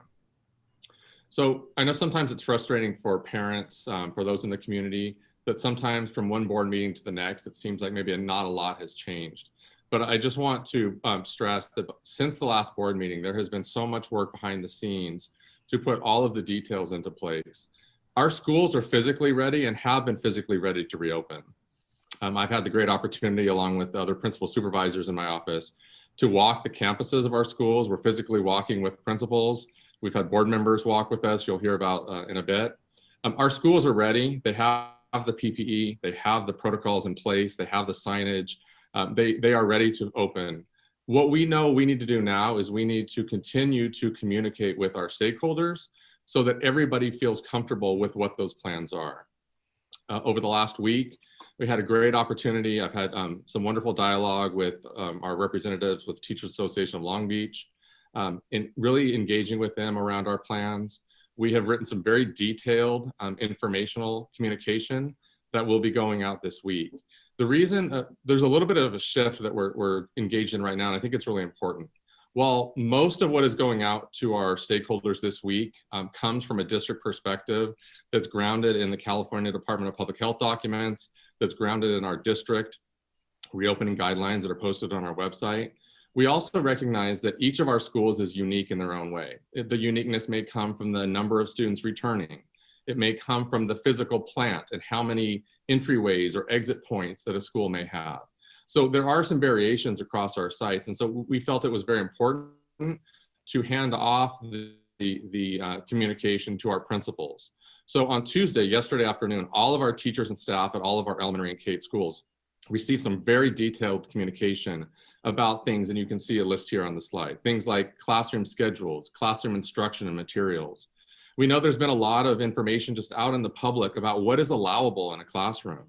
So just to be clear, in this communication with our teachers and staff yesterday, we pointed out, for example, that it is absolutely okay for a teacher to work one-on-one with a student in close proximity, but both should be wearing masks and it should be for a limited duration. But so that doesn't preclude a teacher from being able to go up and walk and stand next to a student's desk to support them. So all of this communication went out yesterday from our principals. Tomorrow afternoon at 4 o'clock, all of our parents, guardians, and families should expect to receive communication from your school principal at our elementary and K-8 schools for our TK5 students related to these topics. So again, classroom schedules, classroom instruction, materials. Parents should have a very good picture after receiving this communication of what it will look like in their child's classroom.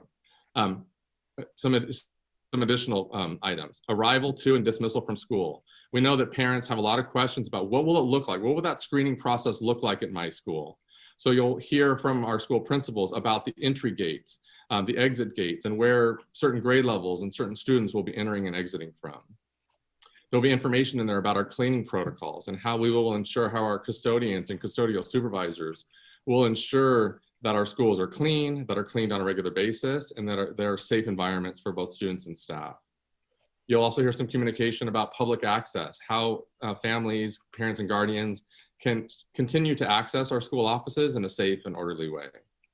So I mentioned this week, we've had a great opportunity to be out at our sites, to work with our principals to see firsthand how our schools are prepared, and to also find out maybe where there might be some additional challenges. It's been just a great opportunity. Just want to point out in the next few weeks, there will be even more communication coming from principals. So I put a series of items here you can expect to see. If you're a parent of an elementary student, either at an elementary school or at a K-8 school, you should expect in the coming weeks to participate in site-led parent meetings where principals and teams at a site will engage with principals virtually, to engage with parents virtually, to share even more detail around these items that will be in the written communication tomorrow. Our staff will be working with our principals, going through various levels of preparation, meetings, and trainings that will prepare each of our teachers and staff to be ready when students come on campus starting on the 29th. And so we also know there are other additional protocols, for example, around our testing that we will in the coming weeks be ready to share those specific details with our families. And a lot of that will flow through our school principals as they message, the variations that might be unique from one site to another. And you'll see I highlighted there specifically March 22nd through 26th. So that is the week that our teachers will be returning to their school classroom and teaching from the classroom. So during the week of the 22nd to the 26th, all of our students will continue to receive that distance learning virtual instruction that they've received up to this point. It will happen in the first part of the day. And in the afternoons, our teachers will have opportunities to prepare their classrooms, to engage in some site planning and preparation, to do some outreach to families, so that when students come back on the 29th, those who want to return, when they come back on the 29th, our schools, our teachers, our staff are fully prepared. But we think it's an exciting time. We know there have been a lot of questions that many of you out in the community want to know the specific details, and we understand that. And we think this week is a real pivotal time because you will be receiving that. So again, tomorrow afternoon at 4 o'clock, all of our parents and guardians of students in our elementary and K-8 schools, our TK5 students, will receive some very detailed communication from your school principal. The cover letter of that communication will list the parent meetings that will be upcoming, so that you'll be it'll be very clear when those will be coming, so that you can participate if you so choose. And we will continue to do outreach in various ways, whether it's through U.S. mail communication, through all the electronic means that we have, because we know it's really important to our parents and our families to be fully informed and engaged, so that you are rest assured our schools are ready to reopen. So Dr. Baker, I don't know if we want to have our school board members maybe talk at this point before we hand off to Dr. Lund. Yes, thank you. First of all, thank you to you and your team, Brian, for just a phenomenal job of getting schools ready, and Chris Lund as well.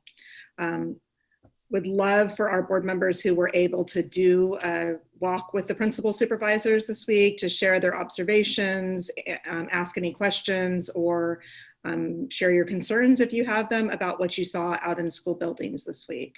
So I'll open up the floor to the board. Mr. Otto, did you want to go first? Sure. I had an opportunity. I mean, we've all been dying to have our schools reopened, and now that we see it on the horizon and coming in a very short period of time, we're particularly excited. It's been the goal that they be opened safely and as quickly as possible. But of course, there were criteria that we had to meet before we're allowed to do that. But now that we are at that threshold, we're moving full steam ahead. What I did at the request of Brian was to talk to the principal at Lowell Elementary School in the on Broadway at Nieto, and we met out there a couple of days ago with the principal of the school, Dow, and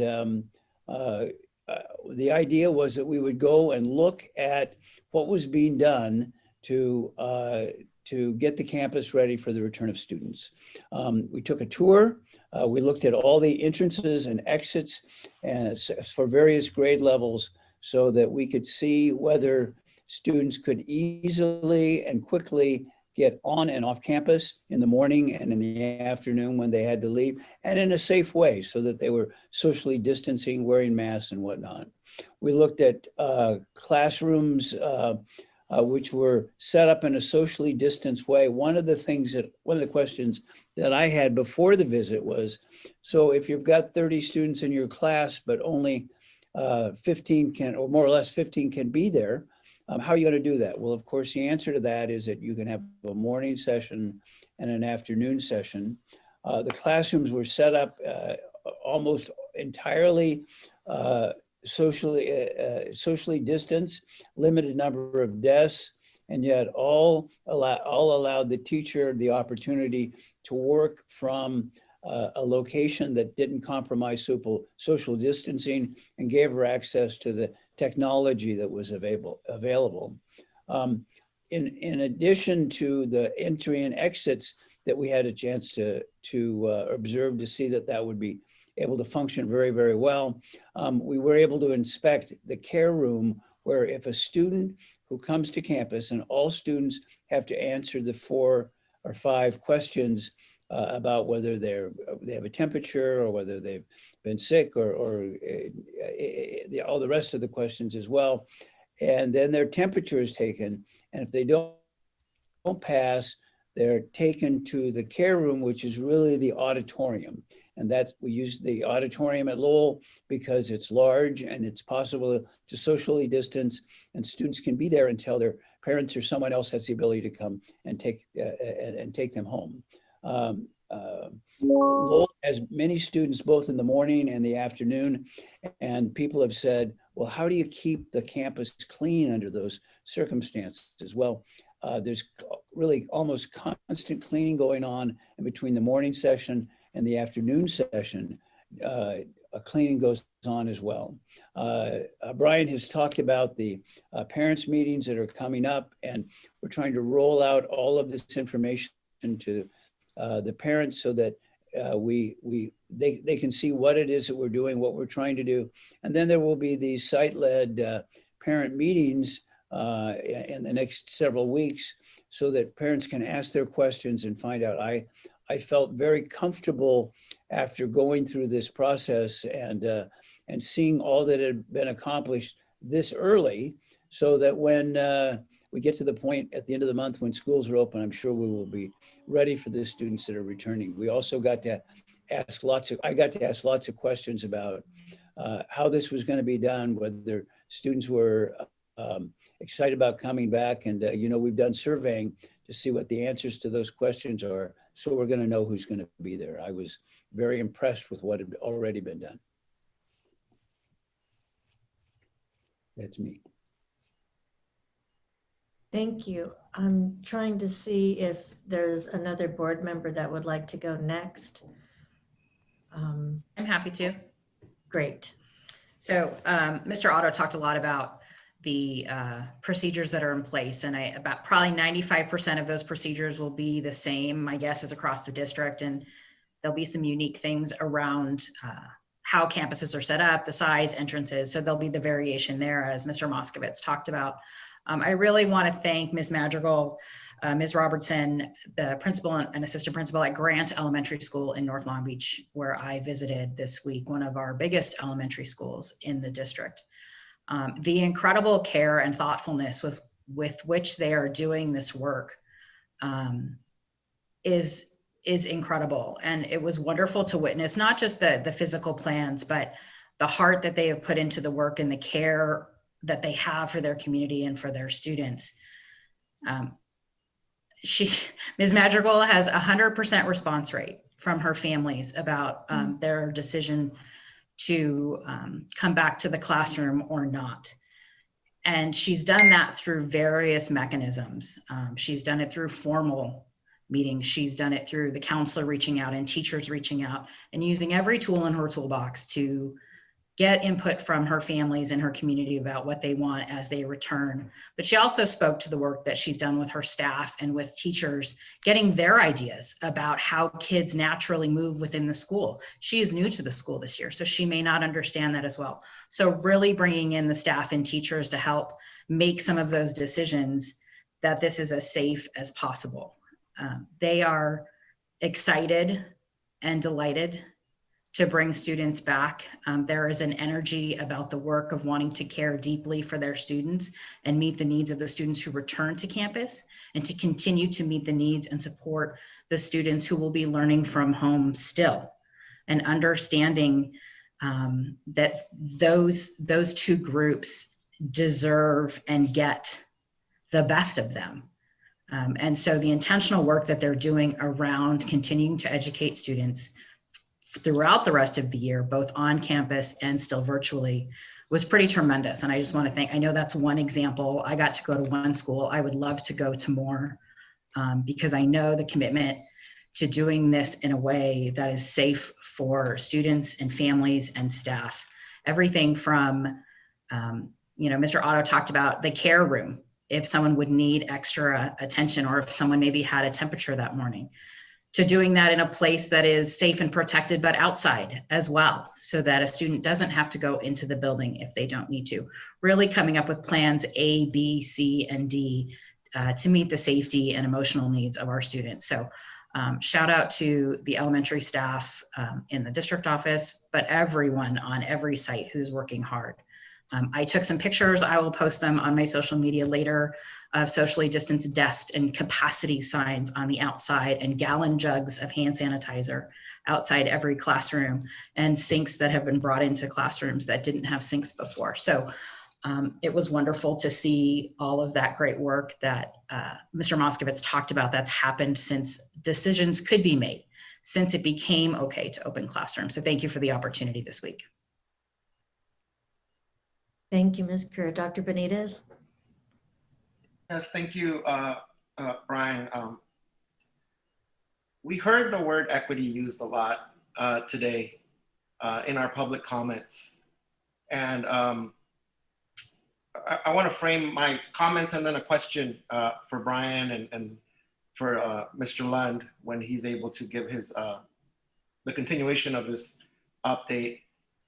Is, as Board Member Kerr just stated, now that we're allowed and able to open up schools, we are upholding our commitment to provide an option for those parents that are able to have their children, their students in person. And I say that because I want to highlight a couple things from my visit, and I'm so appreciative of all the effort, time, energy from every single one of our staff that's gone into not just developing a plan, but now operationalizing and implementing that plan. So just a couple highlights from my visit to Lincoln. Ms. Nemec was great there. One is, Brian, I think, I'm not sure if it was you or a combination of our conversation, highlighting the air filtration systems that we'll have in place, right? I know that was a concern from a lot of community members, from our staff, that every single one of our classrooms and any places on our campuses that we will have people present, there will be high capacity air filtration, either in those schools that already have them because of the new projects and new construction that we've had, but in those schools that don't, that we made an investment, all right, to purchase air filtration systems. So that really stood out for me, just as a highlight of the attention to details, as Board Member Kerr brought up.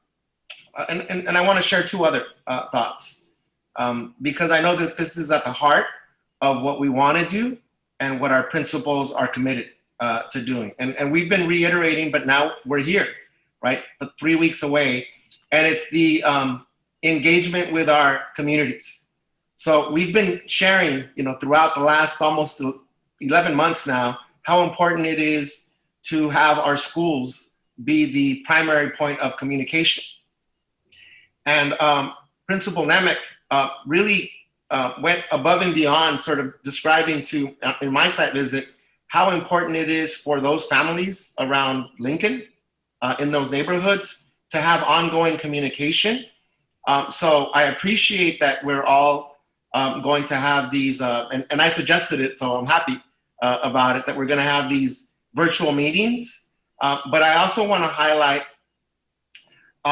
the importance of continuing that two-way communication, because many parents, many community members will have challenges to participating in those virtual meetings. And Principal Nemec highlighted that. She said, we may not have, we'll do everything we can to highlight, participation at these meetings, but we may not have a lot of parents for all the reasons that we know that are challenging in our communities right now, be able to participate in these meetings. So thank you, Brian, for lifting up that we're gonna send out every kind of communication, even if that means flyers and hard mail, because I think that's absolutely needed right now in terms of not just sending out information, but redirecting folks to, if for whatever reason they weren't able to participate at one of these meetings, if for whatever reason they're not accessing the information that's being sent out, to pick up the phone and call your school, right? And if you have students at different schools, call both of those schools. So Brian, if we could also talk about us sharing that information to parents, if we can just have a blast, an ongoing communication, like this is your school's contact information, this is your principal or your counselor or your leadership at the school, for those families, parents, guardians, households that are unable to participate in our virtual meetings. The last thing I'll say, and actually let me ask a question first, but I'll say something after the question. We've had a lot of community conversations, and in my conversations in my community office hours, virtual office hours, around the decrease in synchronous or live instruction, right? And what the implications of, right now us having, as an example, 3.5 hours of synchronous instruction at home, and that, it's being reduced to 2.5 hours, and the challenges that come with families or for families on getting their students, to campus, and then 2.5 hours later having to pick them up. And again, it was reflected in some of our comments in public comment. Just what does that mean? What does that look like? And sort of the rationale, right, for having that. So that's my question. But I want to say something after that. And I'll give Dr. Lunn and Mr. Moskowitz a chance to sort of address how that's going to work and why we're choosing those models. I started with this equity, right? That equity is being used a lot. We have funding, as Dr. Baker shared. We're eligible for funding, I should say, right? That's coming specifically because we were allowed to open, and we're following through on our commitment to provide that in-person opportunity. But I don't want us to lose sight, and it's sort of what we've been talking about this whole time, of those families, those students that for whatever reason are not able to be in person, that for whatever reason did not have an option to be in person. That doesn't mean that they didn't want to. That means that every family chose what they thought was best for their family, for their students.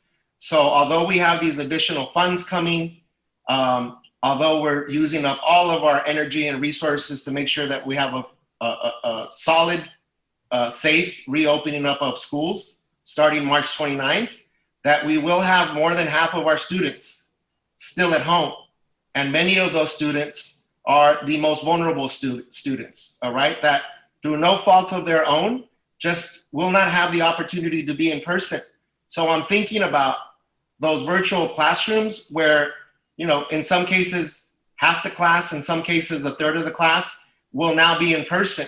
And that may heighten the feeling of isolation that some of those students that stay online will continue to face, right? Because they'll be hearing about us returning to school. The chatter is about the reopening up of schools. Their friends may be in person, but some of our students won't have that choice. And it's either, a combination of some of the challenges their households and families may be facing, or it just practically doesn't make sense for that family, given that family's needs. So I want to really continue to uplift that we will have a critical mass of our students with the highest needs, many of them where virtual instruction hasn't worked the way we want it to work, that will be continuously facing that while we are, again, investing a lot of time and resources on the safe reopening plan. And so I think there's an opportunity there for us, even though, as Dr. Baker alluded to, that a big percentage of those funds are specifically to go to in-person, but that we also invest in those students, those families, those support mechanisms, whether it be social emotional support or tutoring or enrichment, that we will have still the majority of our students, particularly at the schools in my neighborhoods, that will not be in person. So having said that, Mr. Moskowitz, Dr. Lund, I'd love to hear sort of our thinking around the 2.5 hours and the hybrid, middle school option. Yeah, thank you, Dr. Benitez. We could probably spend a couple hours just kind of going into some of the detail of the things you shared. I think what you shared is really important. And I agree with a point in that we have spent a lot of airtime in board meetings talking about the reopening and the physically returning students to campus. I want it to be clear for everyone listening and all of our board members, we have not neglected those that will continue to be online. In fact, our teachers have really, in many ways, perfected the craft of teaching in a distance learning environment. Through experimentation and training and just perseverance, we know that our teachers are doing some great work in that online setting, and that will continue. I also think it's important in this setting where we have some students in the morning and some students in the afternoon, whether it's in person and online, both in person. By nature of that, we are cutting the class size in half in many cases. And so we know that there's a lot of value in increasing the amount of time that a teacher spends with a student. And by reducing class size to maybe 13, 14, 15 students in a session, one in the morning, one in the afternoon, we think that our students, while it may be less time with the teacher, it will be a more effective, meaningful time, greater interaction, greater one-on-one opportunities to interact and communicate with the teacher. Something else that we're intentionally doing. So in that prior, let's say 3 hours of live teaching that we've had for most of this year, part of that time has included teacher librarians, music teachers, intervention teachers, all having access to that student. We're making a commitment that as much as we can, those teachers they provide a critical instructional opportunity for our students, whether it's the teacher librarian, the music teacher, the intervention teacher. We're going to prioritize that time outside of the core 2.5 hours between the general education teacher and the student. So we think by maximizing those opportunities and in the other times, the other asynchronous learning opportunities that a student would engage in, we'll be able to really maximize those 2.5 hours. So by maximizing the time, by decreasing the class sizes, we hope and we plan for that will mitigate some of the less time with the teacher directly. We would love to have, all students all day, but the reality is with the social distancing requirements that are in place, even with us able to return students, we just physically can't have that on our campuses. So we think we've done what we can to mitigate a lot of those concerns, and we're prepared to move forward to do so even further. Last thing I would just like to point out, I agree that the needs of our students, all of our students, and particularly those who may not be connecting as much, may not be able to return for whatever reason.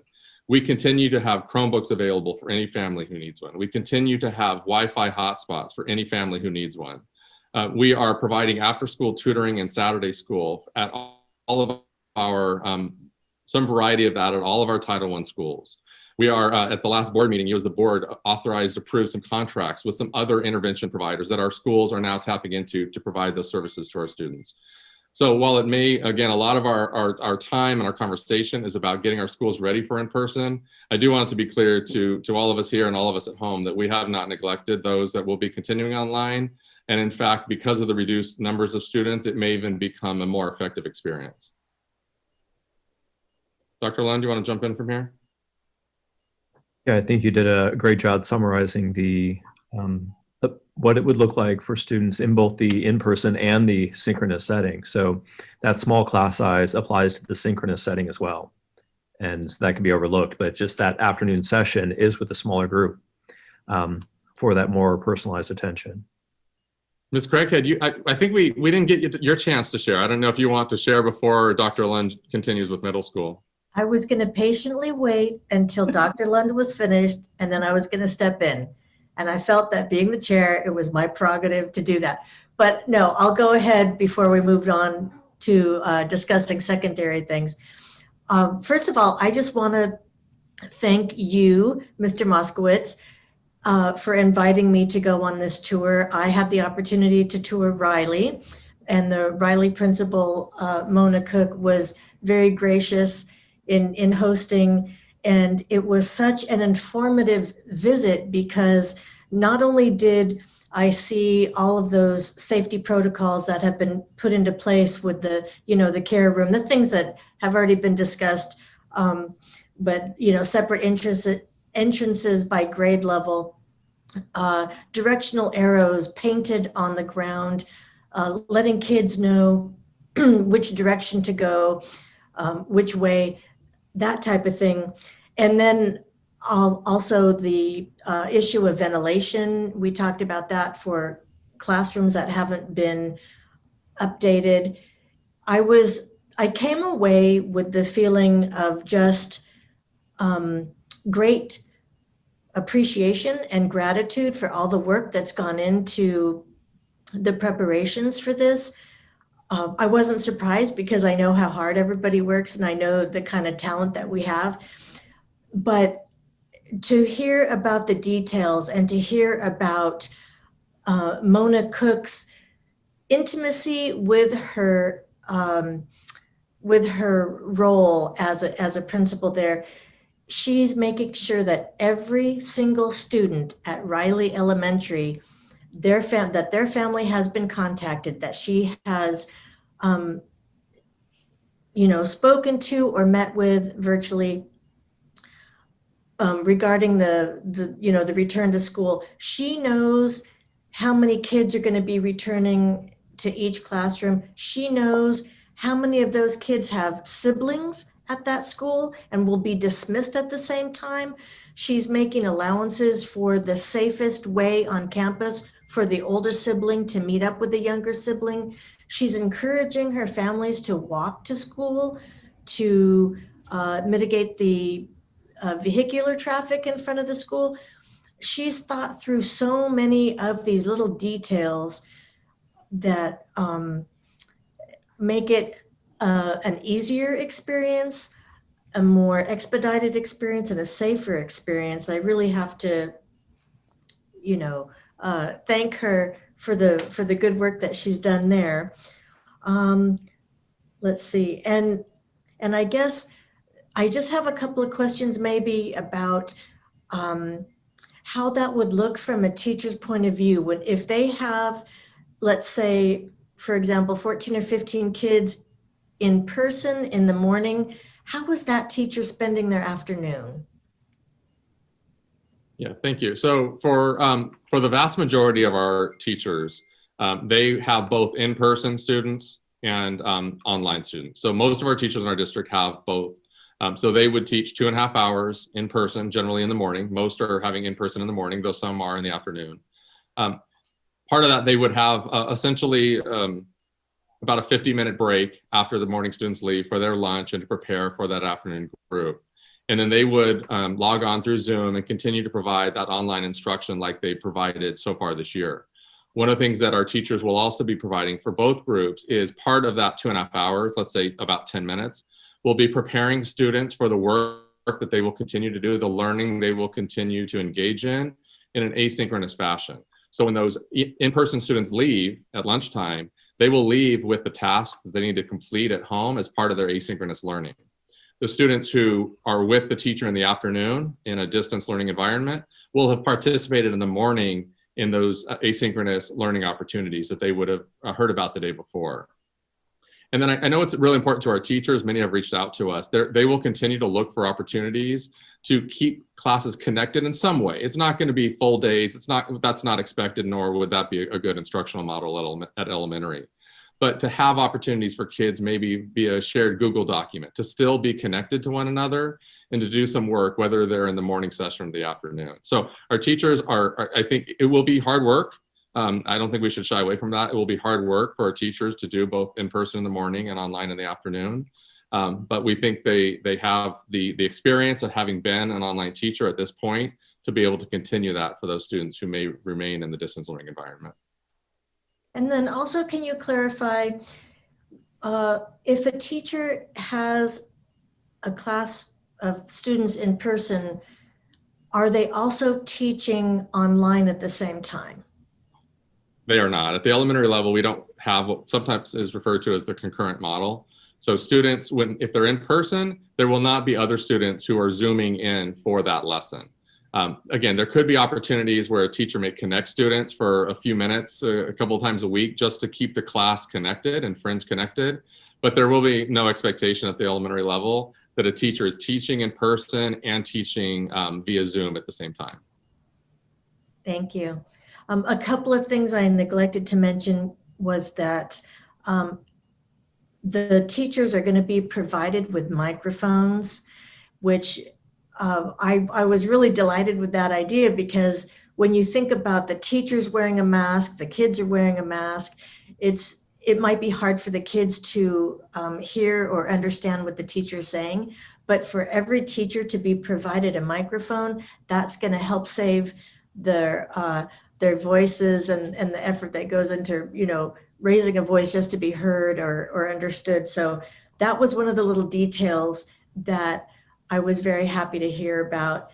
And then also I neglected to mention that the kids will not be eating in the classrooms.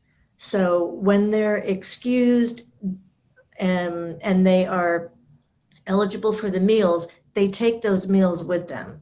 So nobody's going to be eating in the classroom, meaning that everybody in the classroom will maintain that mask wearing and that extra layer of safety. That's correct. And I think something, we pride ourselves on being a continuous improvement district. And so those headsets, the amplified headsets that you referenced, if you recall at the last board meeting, Dr. Lund shared our experience in collaborating with the principals and administrators from Garden Grove. And one of the things they shared with us at that time in early February was their experience in purchasing these amplified headsets and how that really helped their teachers.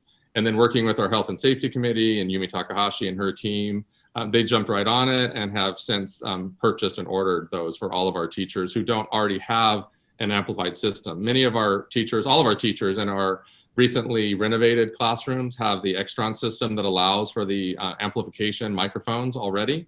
But for those who may not be in a classroom that has that, we have purchased the headsets that teachers can wear to amplify their voices so they don't have to strain their voice with the mask on. And that sounds like a quick turnaround. We try to be nimble where we can be. So Ron Hoppy and his team in purchasing have done some great work this year and just making sure everything our schools need, they get it as quickly as we can. Yeah, well, thank you for that. And so Dr. Lund, I think we'll go to you next. All right. First, let me thank Mr. Moskowitz and his team, our elementary and K-8 principals, staff, teachers, counselors. The opening or the preparation for the opening at the elementary level has really been a team effort.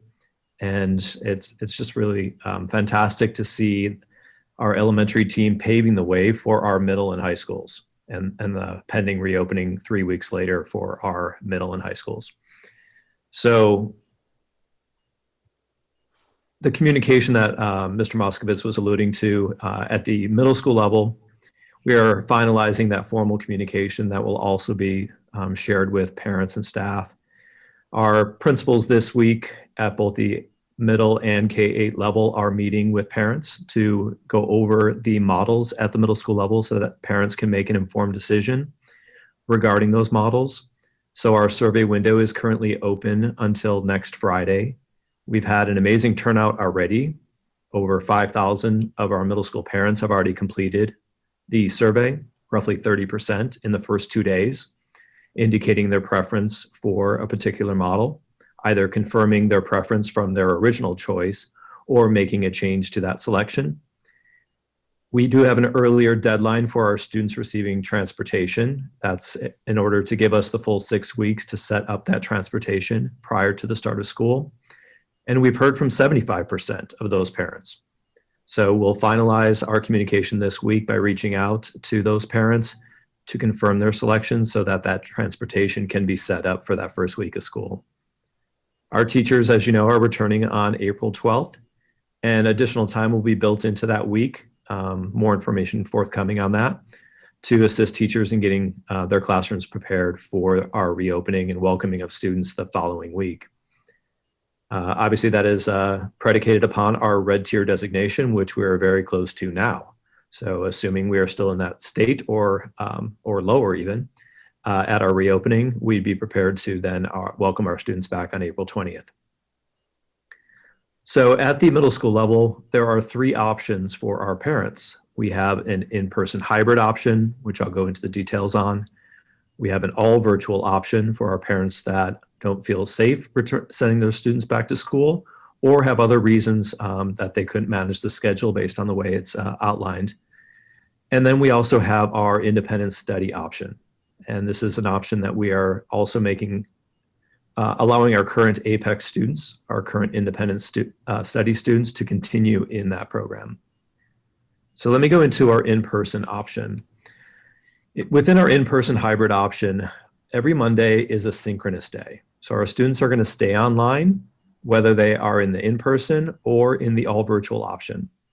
So this is something that's actually built into the middle school model in terms of keeping the classrooms together weekly.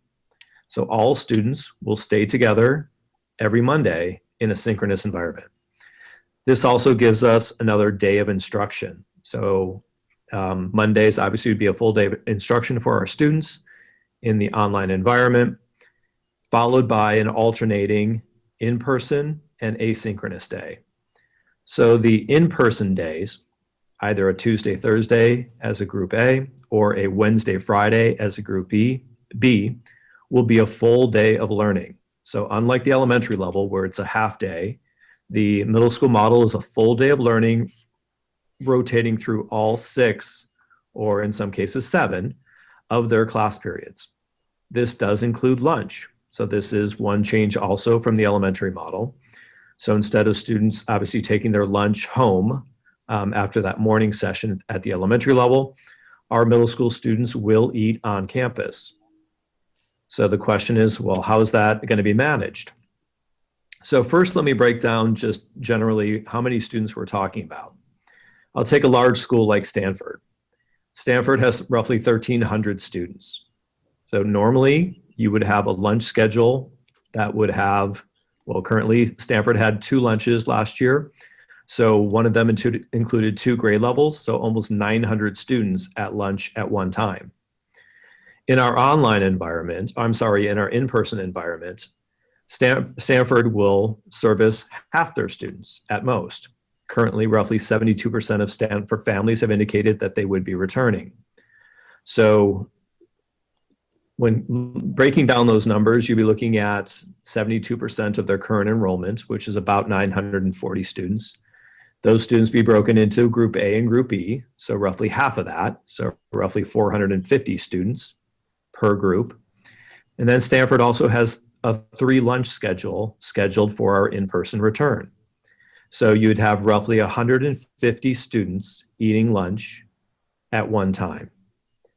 For a yard, that normally would have had 900 students on it. So picture students going to the cafeteria in a grab and go fashion and taking that lunch out to the yard, socially distancing, and having lunch on that yard. So really, obviously with supervision, making sure that students are maintaining that social distancing, we can really assure a safe lunch schedule with the minimum amount of students that are actually going to be participating at each lunch period. The 2 additional days will be asynchronous lessons, and the asynchronous lessons, it will build on either the prior lessons that the students have experienced or support them in subsequent lessons. There is a possibility of those lessons also building on prior instruction that has occurred throughout the year as a way of, reteaching, practicing some of those key lessons, key standards that students have already been taught throughout the year. The in-person session obviously includes the social distancing requirements in the classroom as well. So it includes 15, 16 students per classroom, socially distanced, wearing masks in the classroom. We do anticipate that, just as Mr. Moskowitz had referenced, that some of those same in-person effective strategies occur with our students returning. So we anticipate that with this small class size, that students get more individualized attention. We would anticipate teachers circulating around the space. We would anticipate that, just as Mr. Moskowitz alluded to, that teachers could work one-on-one for limited duration with students to really provide that more personal instruction in this small class size. Normally, our middle schools have a fairly large class size of 35 to 37 students. So with this in-person setting of roughly 16 students, it is our hope that our students receive that more personalized attention to their learning in this in-person environment. So here you see a breakdown of what that might look like for the week. So Group A and Group B, parents will be notified which group their students are in either during or before the week of April 12th, so prior to our start of school. So on that Monday, you see the synchronous day where both groups are together, and then that alternating Tuesday, Wednesday schedule. So our students would have in-person on Tuesday with an asynchronous day Wednesday, returning in person on Thursday, and an asynchronous day on Friday. And then for our Group B, asynchronous on Tuesday, followed by in-person, asynchronous in-person. The communication on Monday will be really important as to what teachers communicate to students on what they're doing the subsequent days. So I can imagine on Monday, a teacher telling the Group A students tomorrow will be in person and we'll be addressing the following. For our Group B students, you'll be working on this particular lesson, either something that we reviewed today, Monday, or something that was a review of a prior learning, and then in preparation for our work together on Wednesday. So that Monday sort of setup of the week, really to assure that over the 5 days of learning, students know exactly what's expected across that week. The next slide outlines our virtual schedule. Our virtual schedule includes 3 days of synchronous learning, so similar to the in-person, where you had 1 day and 2 in person. In this case, it's 3 days of synchronous Zoom learning from home, followed by 2 asynchronous days, similar to the in-person learning. The next slide shows really what that looks like. Once again, those students stay together in a synchronous environment on Monday. And then likewise, that similar communication outlining tomorrow, I'll be Zooming with this group, whereas this group would have asynchronous work to complete. There is a possibility within this model, if a teacher has a full virtual section, that the teacher could continue 5 days of synchronous learning. But we are keeping it flexible to allow for students to not have to change schedules. So part of that flexibility of really keeping the same schedule and the same teachers is outlining this virtual schedule whereby asynchronous days are interspersed with these 2 groups. So we'll have a better understanding after we've received all the survey information to know the implication for our schedules. At the elementary level, we had very few students that really even had to consider a different class environment depending on their selection. So I know at our K-8 schools, we have 4,400 students in K-8. Over 99% of them stayed with their teacher, where we didn't even have to consider an alternate placement.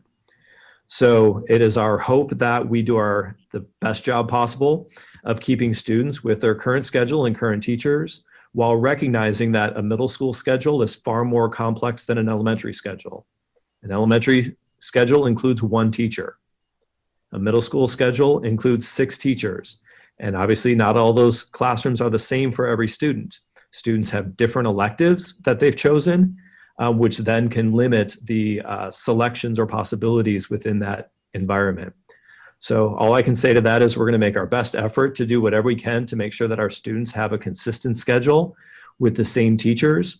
Our counselors have done an amazing job of building out classrooms, building out schedules with the original preference in mind, so that based on that preference, entire sections were built out as all in-person sections or all virtual sections.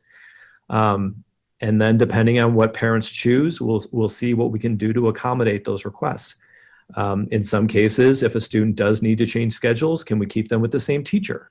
What are those possibilities? And we won't know that until after we have the final selection or the final request from parents after our closing of the survey next Friday. Our APEX students will obviously have an opportunity to stay within APEX if they choose. So we have 479 students currently in our APEX program. Some of those parents may choose to continue to have their children participate in Apex, whereas some others might choose to actually have their students return to in-person learning. If they choose to return to in-person learning, obviously a new schedule will have to be built out for those select students. But there is the option for students to continue in that model. Finally, this is a sample teacher schedule. So what would the experience be like for a teacher across their periods? In this particular teacher's classroom, fifth period is their conference period. So you can see across fifth period that maintains consistent. We can see in periods 1 and 4, we basically have an in-person section. So imagine in this particular classroom, students in period 1 will meet virtually on Monday. On Tuesday, half the group will be there in person, similar to the elementary, where half the students would be in the AM. And then group B would be in person on Wednesday. So imagine 16 students on Tuesday, 16 students on Wednesday, alternating throughout that period. Obviously, all students will participate synchronously on that Monday. So once again, all students would see each other online on that Monday, also giving school sites an additional day for some deep cleaning on site because there won't be any students on site on Mondays. For periods 2, I'm sorry, if you can go back, for periods 2 and for period 6, you do see a blended section here. So imagine that we have some students that have requested to come back in person in this section. And let's say, for example, that 10 students in this class of 35 have chosen to come back. So teacher meets with those students on Monday, all virtually. On Tuesday, those 10 students would come and have in-person learning. On Wednesday, the teacher would teach the other 25 students synchronously. On Thursday, the 10 again in person. On Friday, the 25 synchronously. So you can see how that might look across periods 2 and period 6.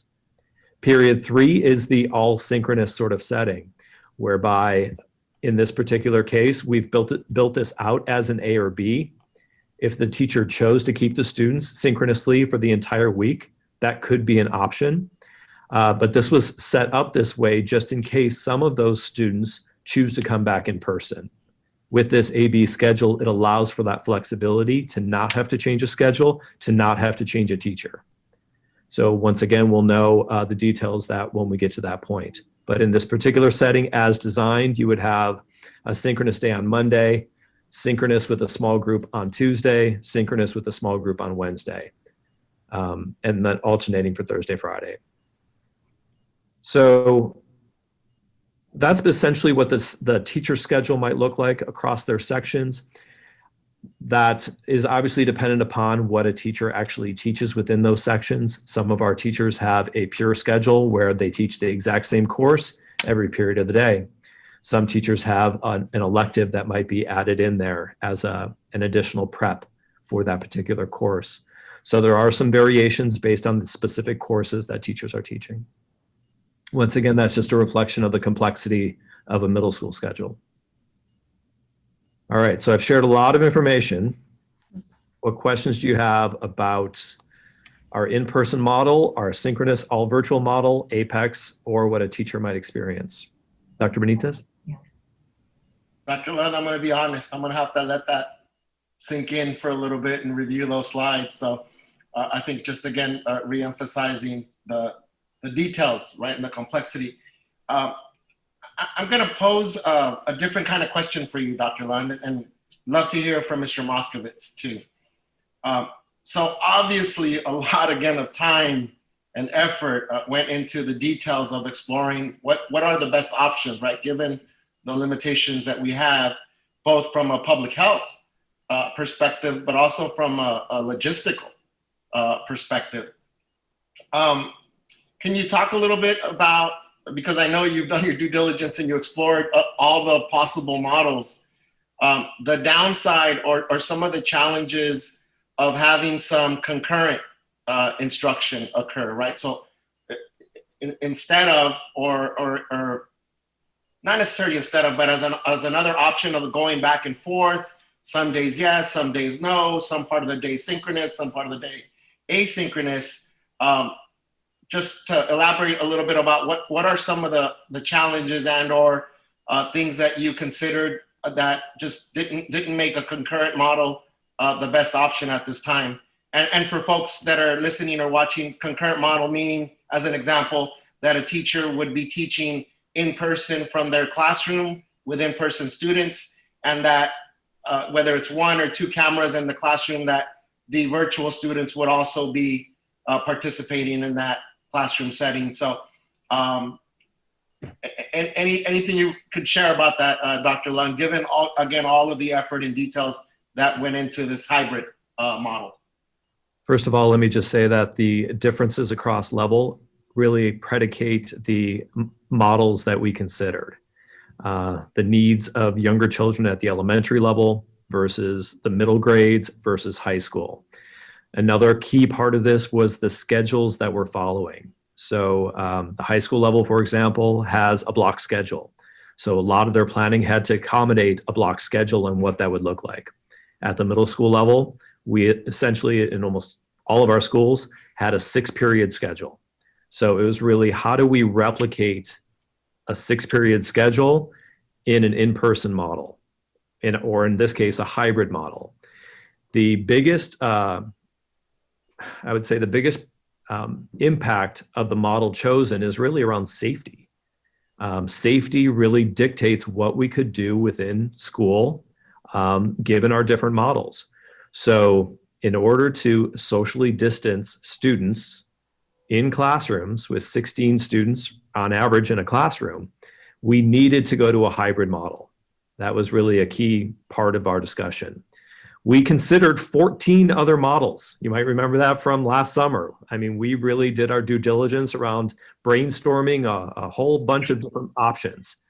We landed on this particular model as a blend of one giving 3 full days of instruction every week, one in an online environment, in a synchronous environment, and 2 in the in-person environment.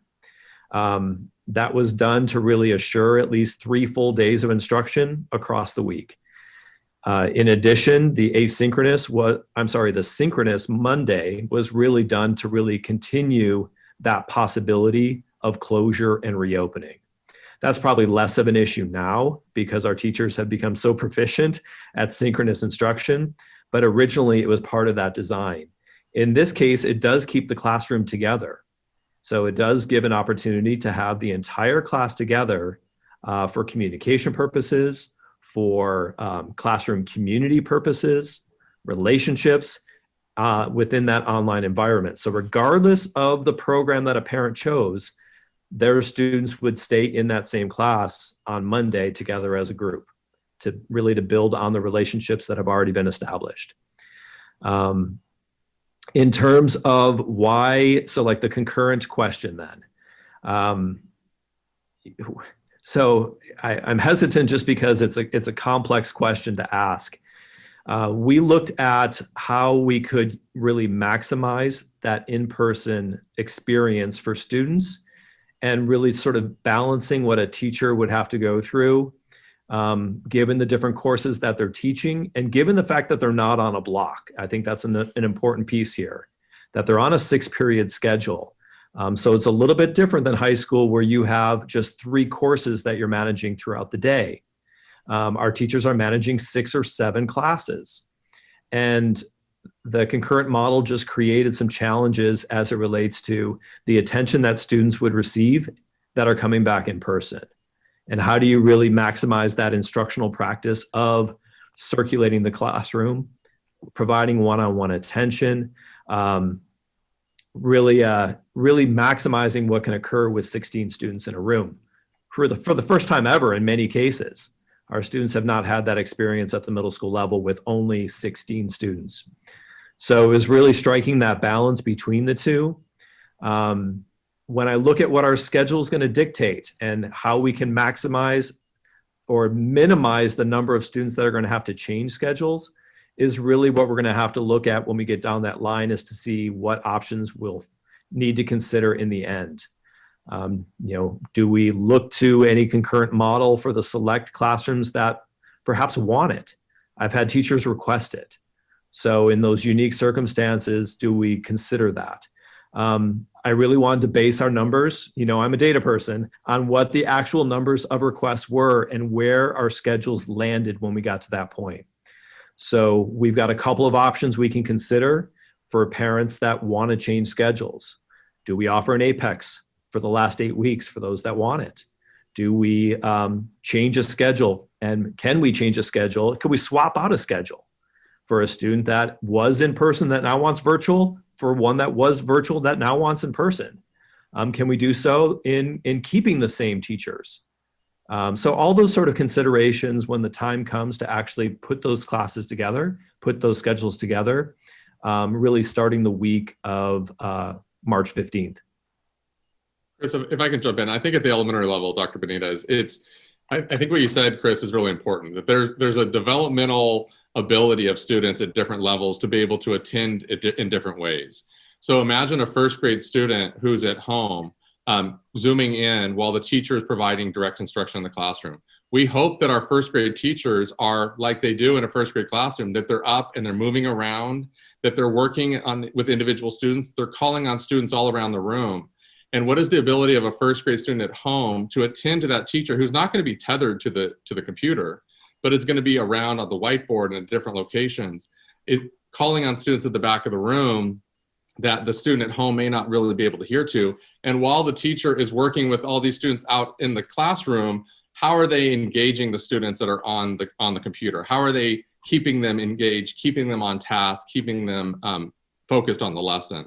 It just isn't really a model at the elementary level. While some parents may like the idea of a full day in time, the reality is it wouldn't be quality, and it wouldn't allow for our teachers to really provide the individualized instruction that we like to see in our elementary classroom. So I do think a lot of it is the developmental ability of students. We think that while it may be less time, that it's going to be more effective time, more focused time for both the students and for the teacher to be able to attend to that. At older levels, in middle, in high school, in college, you could probably do those kinds of things because the students are more mature and they can manage themselves more.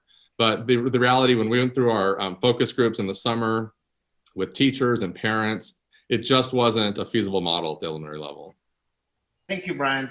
Thank you, Dr. Lund. And I'm coming at it in the spirit of, again, given the complexity of the middle school model, I'm thinking of how a Spanish-speaking or a Khmer-speaking or a Tagalog-speaking parent at Franklin, right? And given that we have the survey out, right, that we're looking at responses by March 12th, just what information they may or may not have to be able to base their decision on which model, right? So again, just, I would hope that there's 10,000 people watching the school board meeting tonight. There probably aren't, but I'm hopeful. And again, that what information is out there, I think becomes pivotal for what options parents, what decision parents are going to make given the details. Yeah, and I guess my hope would be that for our parents that are comfortable sending their students back to school, that they know that we're doing everything possible to assure their student safety. We didn't get to go into some of the elaborate aspects around a middle school schedule and rotating, the one-directional hallways that we're setting up, the cleaning that a teacher might do or between, not required to do, but if they wanted, some of the other antimicrobial sort of, surface protections that we're setting into place. Like I said, some of those lunch considerations that I discussed that really reassure, I hope, parents that we're taking all the precautions necessary for their students to return safely for those that are comfortable doing so. The other piece that we didn't allude to is really around SEL and the small class size and the attention to students in front of you builds on supporting students' SEL. And I would say that would probably be one of the other added challenges given our age group of a concurrent setting, of really being able to dedicate time to that SEL aspect, to the small group that I'm really attending to for an 11-year-old.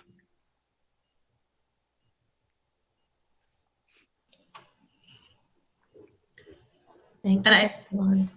Oh, Ms. Kerr. Yes, and just a quick question, Dr. Lund, I saw in your presentation, I know it's similar for probably elementary school as well, but you noted that there is a deadline for students with IEPs that comes before the general deadline. So some of the things that people are concerned about is making sure that students who have IEPs and who need access to being in person are being given the opportunity to be in person. So if you could just speak to that work a little bit would be helpful. Yeah, and just to clarify, it's really just our students with IEPs that receive transportation. So our other students that have IEPs that don't receive transportation have until March 12th. So what we did is prior to even our survey opening, we reached out to every parent, made a first attempt in our office. So prior to even releasing this to the school sites, we had already heard from 150 of the 301 parents. Since Wednesday, or since Monday, I should say, we've heard from an additional, 83 of them. So we have roughly 70 or so parents left that we need to hear from. And our school sites are making those contacts. We will do some continual outreach. Our our Office of Student Support Services is also doing outreach. So it's really just, once again, it's all in one-on-one conversations to really go through all the questions that our students with IEPs who receive transportation might have about the model, but also about transportation in particular. So what would that look like for our students that are medically fragile versus our students that are not medically fragile? Thank you. Okay, did anybody have any other questions, or Mr. Miller? Yeah, I just wanted to comment. I appreciate you breaking down the number of schedule types, the asynchronous to synchronous, and I'm just going to be just transparent with you. As we look at those from a space of folks that are highly educated in this Zoom room, I guess you can call it, I don't know if it has the same clarity for those that have translation issues, or folks that are not as attuned to educational spaces. And so though I do think that the information is there, I think that we can definitely make sure that it's clear in regards to when we do open these middle schools, to making sure that folks like from my Washington neighborhood community can truly understand the hybrid model. I do recognize all of the levels of detail that we put into this, and even as a college educated man, I looked at that thing and said to myself, whoa, it was overwhelming to say the least. And so I think I've always been a firm believer in, when it comes to information, let's make it plain. And so I think that the information is there, but I think that it's important to make it simple. So I know that we'll get there when the time's right, but I just wanted to share that. Thank you, Mr. Miller. I mean, the simplest explanation is, if you're in person, you're 2 days a week. You are 2 days a week in person. And if you're all virtual, you're 5 days a week 5 days at home. So, I mean, that's the simple answer. If you want to come back, you're coming back 2 days a week. If you don't want to come back, you're at home 5 days a week, or 5 days a week. So that's the easiest way I can explain it. Okay. Dr. Lund, you should have just said that at the beginning of your presentation on one slide. No, I'm being facetious, because the details are necessary, right, to provide context on what scenarios are available. But I think if we had a slide that just sort of illustrated that could be translated into multiple languages, that would be helpful. And Dr. Lund, I think I saw a schedule that you put out of all of the schools that'll be doing information meetings over the next week. Some schools are doing multiple. So again, we're going back to that idea of looking to your principal and to your school site to get more specific information to help walk parents through the decision of what they want to do at this time. Is that correct? Yes, that's correct. Yeah, so you should find that there's communication that's already gone out on that. So many of our schools hosted information nights on Monday night and last night, and are doing so tonight. So there'll be multiple sessions, especially in larger schools. Dr. Lund, understanding, again, I was being facetious with my previous comment. I think one thing that would help to Eric's point, and what I agree with, is if we could see the schedule from the perspective of a student rather than the teacher, right? So from a student's perspective, what would my day look like? I think might anchor our conversations with our community members, or might help at least. Right. Yeah. So that slide 7 is really an attempt to do that, but it's really Monday, I'm Zooming. Tuesday, I'm in person. Wednesday, I'm at home and I'm not Zooming. I'm doing work that the teacher gave me. Thursday, I'm back in person. Friday, I'm doing work again. So I guess that simple breakdown as best as possible. Now, there's a complexity there of what group you're in, but that's it. Yeah, one day a week, one day of that week, I'm Zooming. The other 2 days, I'm in person, and the other 2 days, I'm doing work independently. You made it plain to me, brother. Thank you. So, Dr. Lund, is this information available online in case somebody would like to reference that? Yeah, it's on our reopening plan. There's a description there. There was also a description that was sent to all of our parents this weekend that kind of gave a brief overview with the visual graphic of what the model entails. So that's been shared in English and Spanish already. And I believe the reopening is also in Khmer. Yes, it is. Thank you. Okay, so with no objection, we will take a 10-minute break. Or Dr. Brown, did you have something to say? Or I noticed you're unmuted, so. Oh no, I just gave a thumbs up to the idea of a 10-minute break. Thank you. Okay. Then we will reconvene at, what time is it? 7:51. Thank you, everybody.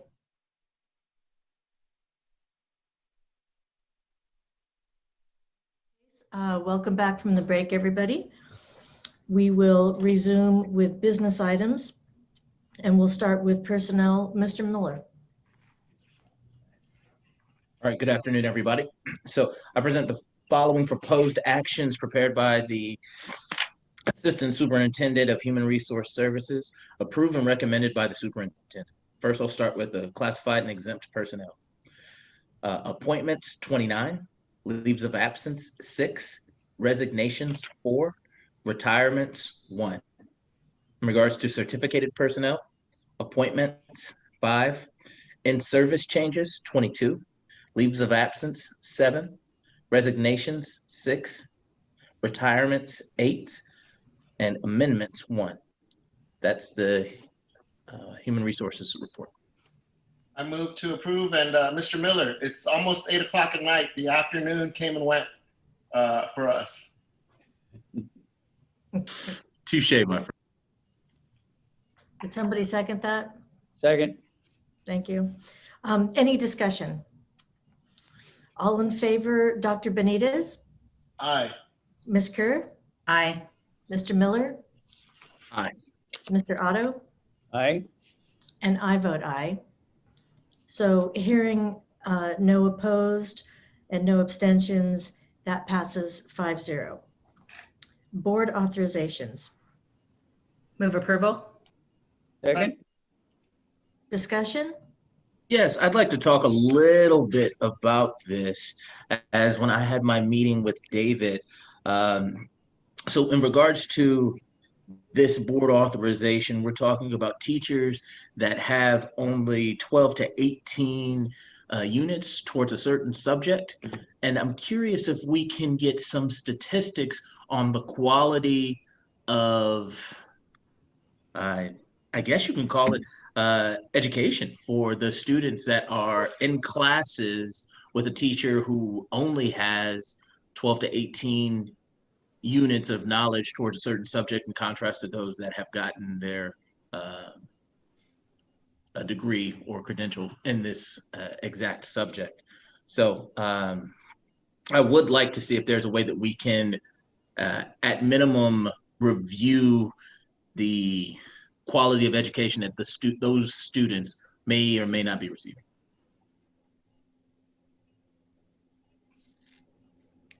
Would somebody like to address that, or? So I'd be happy to Go ahead. I'd be happy to respond to that, just to maybe give some additional context. I believe that the question was, and let me just make sure everyone knows that a teacher who receives a board authorization is a fully credentialed teacher. And so a teacher who is fully credentialed, the ed code does allow them to teach in another subject area. Sometimes that might be an elective, sometimes that might be another area. And in order for us to approve those board authorizations, at the middle school level, a teacher must have at least 12 units, and at the high school level, a teacher must have at least 18 units. And so the question was, has there been any comparison data? And that's something that we can certainly look into. But I just want to share that when it comes to ensuring quality instruction and quality education, it doesn't come from just necessarily your preparation. Ensuring quality instruction has to do with site supervisors who provide coaching. It has to do with what's called the California Standards for the Teaching Profession. And that outlines 6 different competency areas, if you will, that our supervisors support teachers in.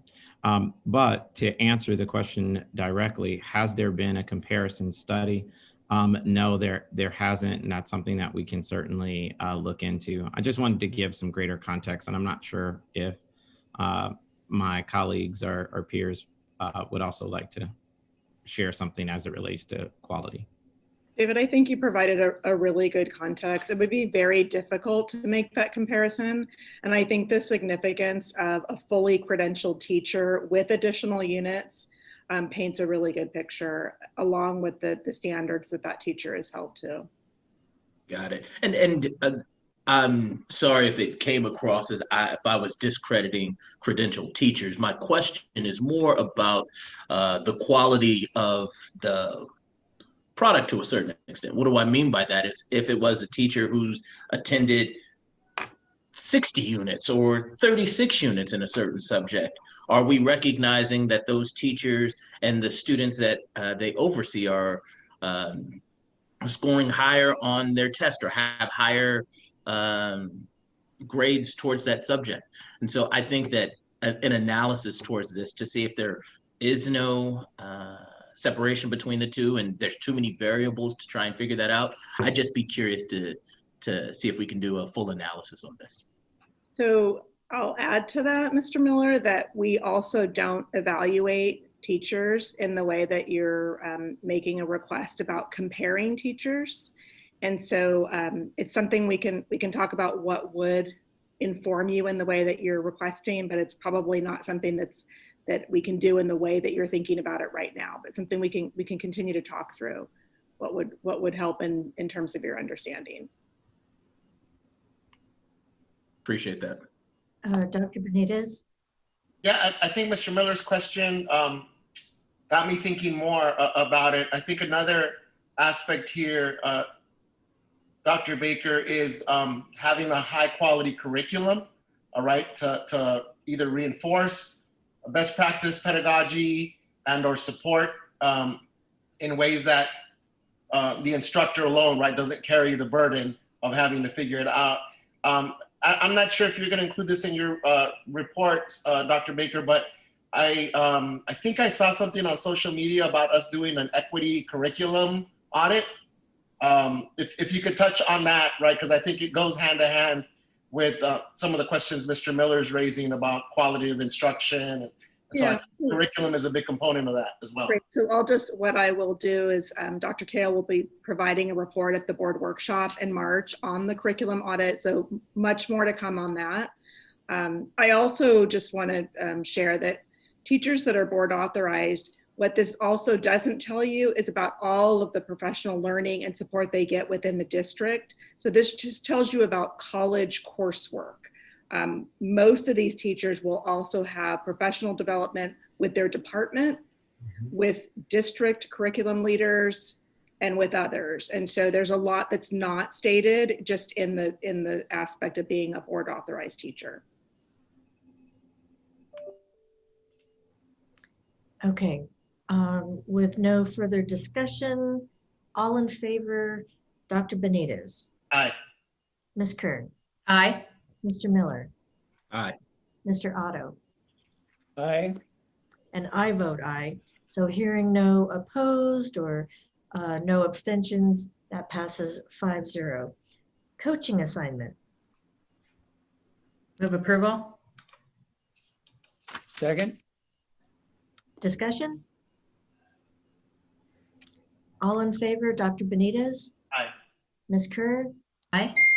Mr. Miller, Aye. Mr. Otto, Aye. and I vote aye. Hearing no opposed or no abstentions, that passes 5-0. Instruction report. I move to approve. Second. Discussion?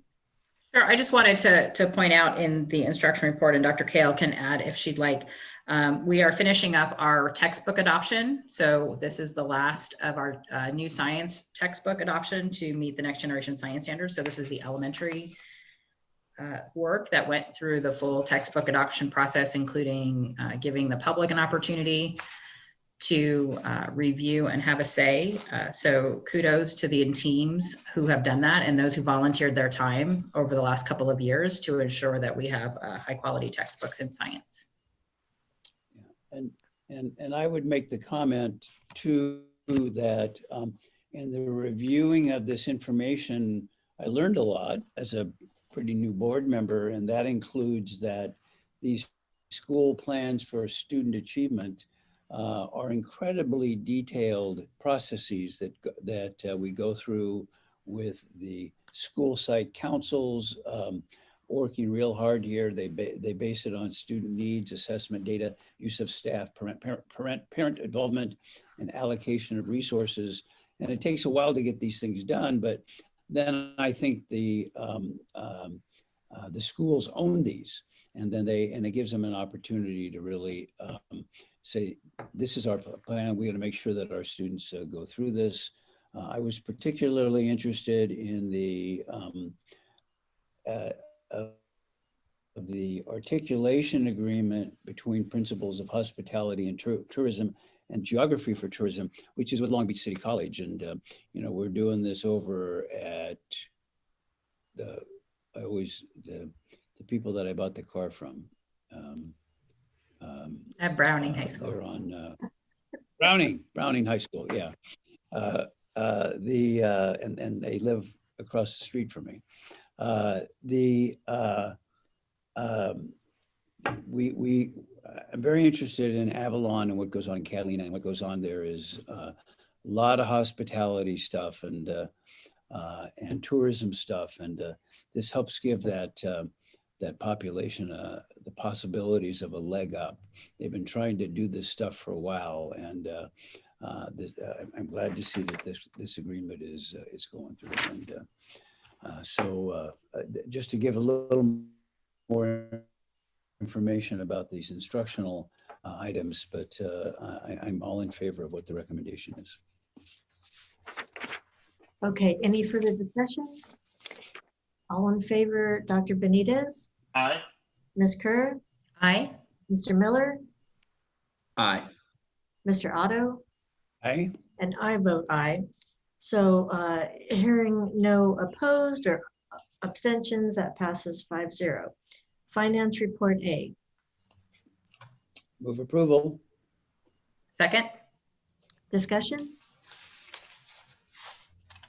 All in favor, Dr. Benitez, Excuse me, aye. Ms. Kerr, Aye. Mr. Miller, Aye. Mr. Otto, Aye. and I vote aye.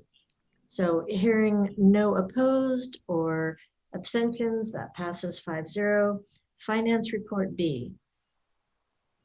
Move approval. Second. Discussion? Yes, Madam Chair, I recuse myself from participation in Finance Report B on the consent calendar. have a potential financial interest under Government Code 1091 and 87100.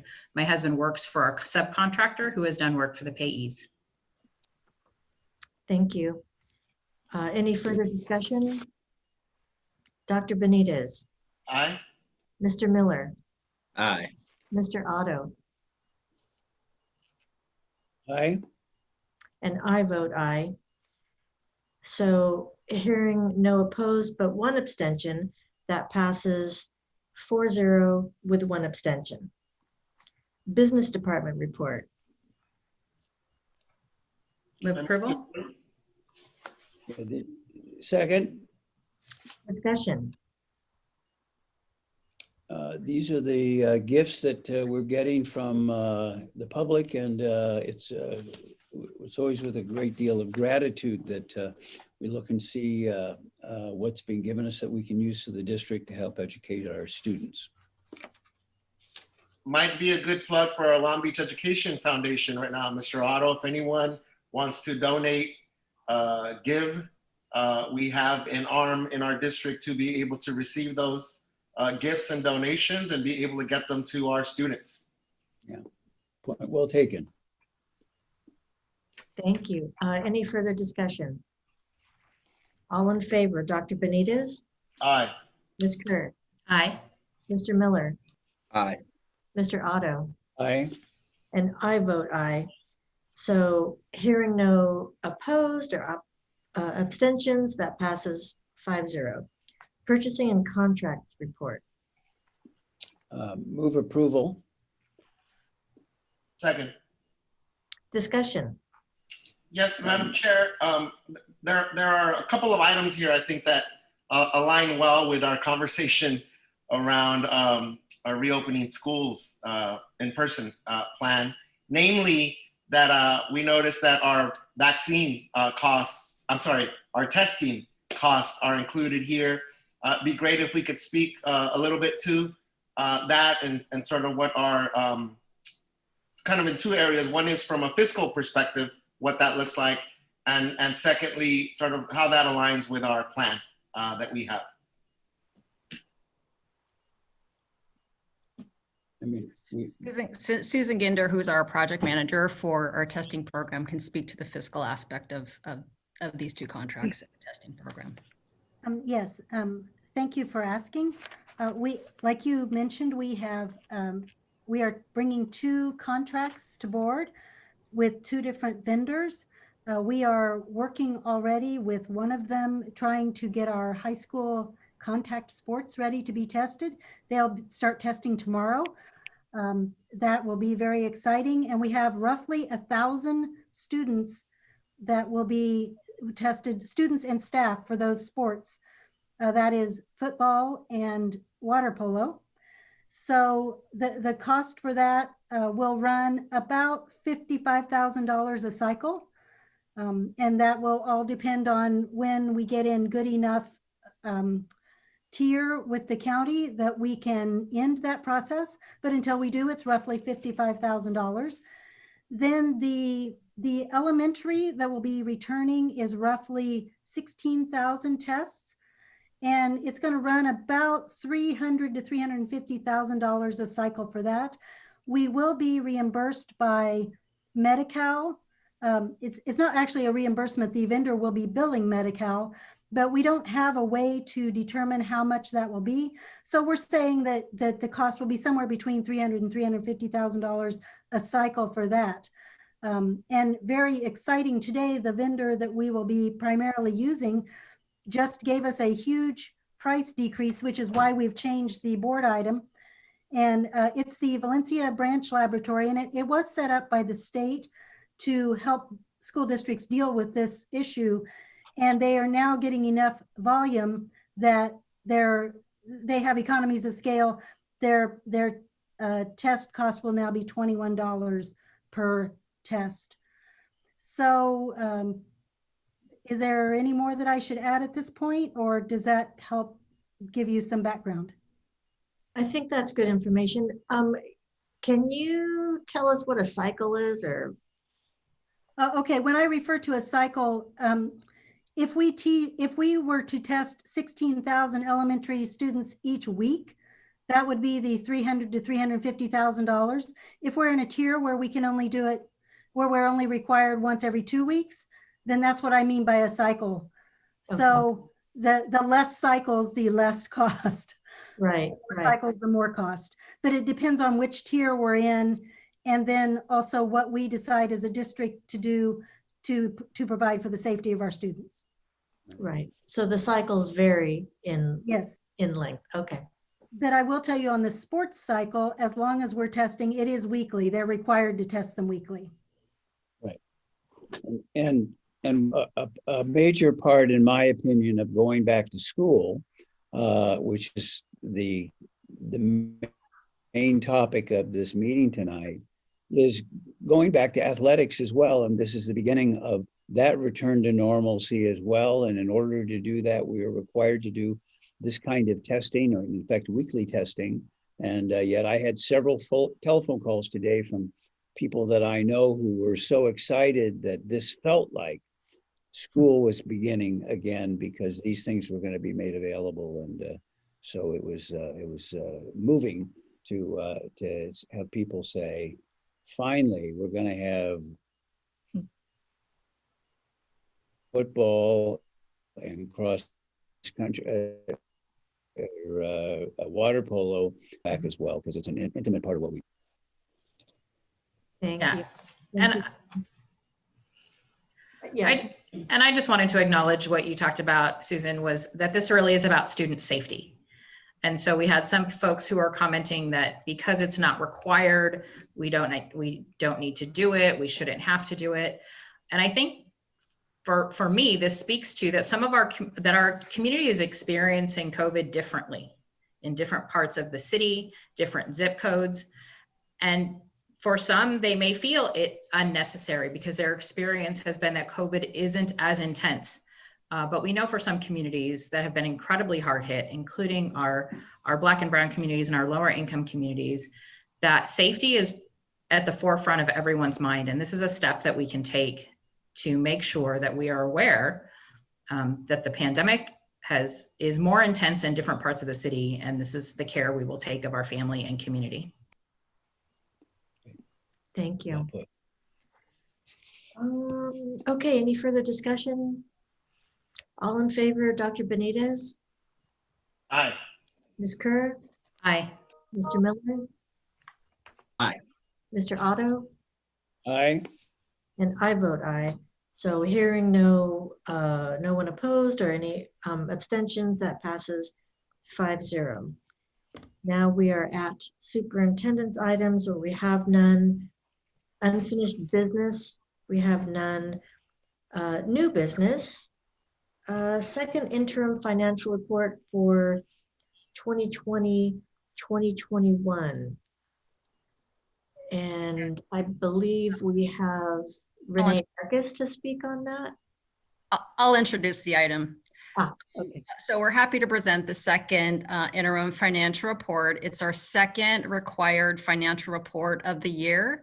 And it's an analysis of revenues and expenditures through January 31st.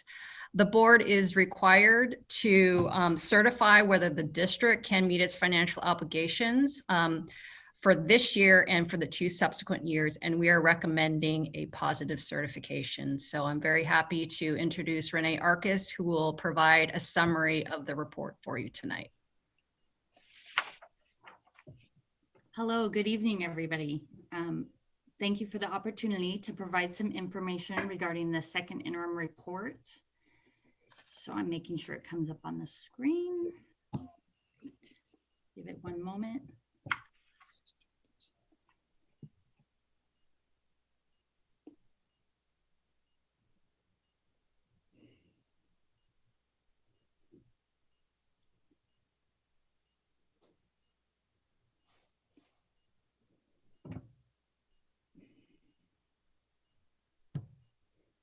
And when we're ready, we can go to the next slide.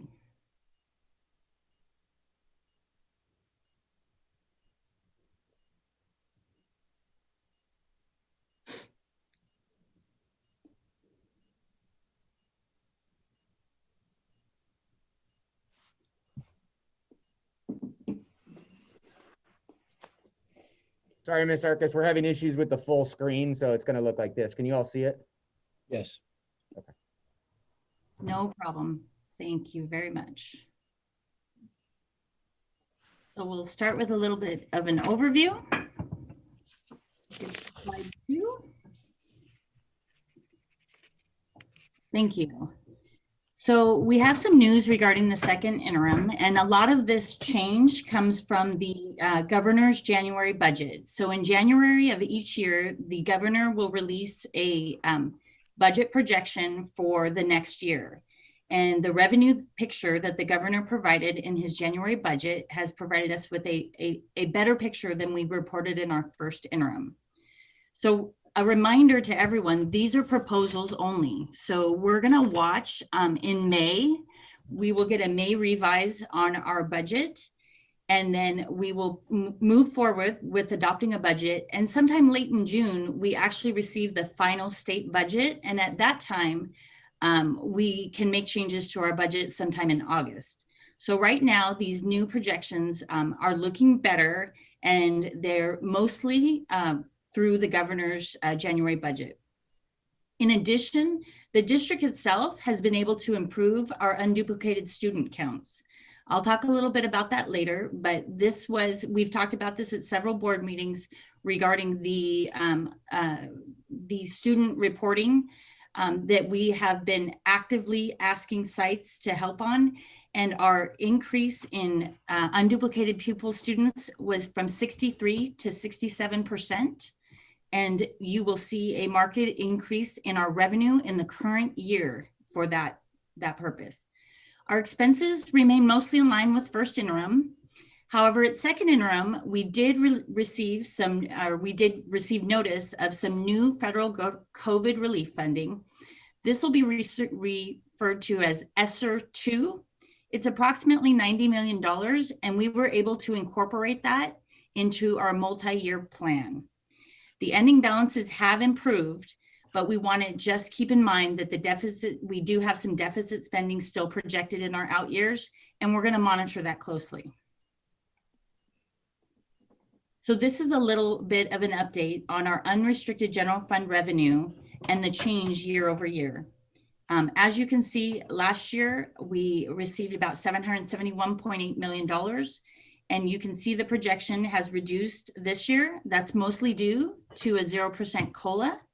But in the out years, this is what I was talking about the governor's budget, and a little bit of a large increase in the 21-22 year. And then we follow with some small decreases, or some actually a little bit large decreases over the next 2 years. And I'll get a little bit into that on the next slide. So what affected our revenue? There's a couple things. The good news from the governor's proposal is a 3.84% cost of living increase. So when we started at first interim and brought you our report in December, the proposals were at 0% for all years. You can see the next 2 years have a small cost of living of 1.28 and 1.61. Both of these become factors in the increased revenue that we are showing. We still have an enrollment loss of a little over 3% for this year. And we continue a decline in enrollment as we have in the past few, several years. We continue that outward, but we're hoping that we won't experience a 3%. Our average has been about 2%. This is the good news for this year. The revenue increase was mostly, if not all, due to the hard work of our sites to increase the applications for our unduplicated pupil count. And we got a 4% increase between our December reporting to you and coming back in March that resulted in an additional $6 million of revenue for this current year. That was an exciting activity.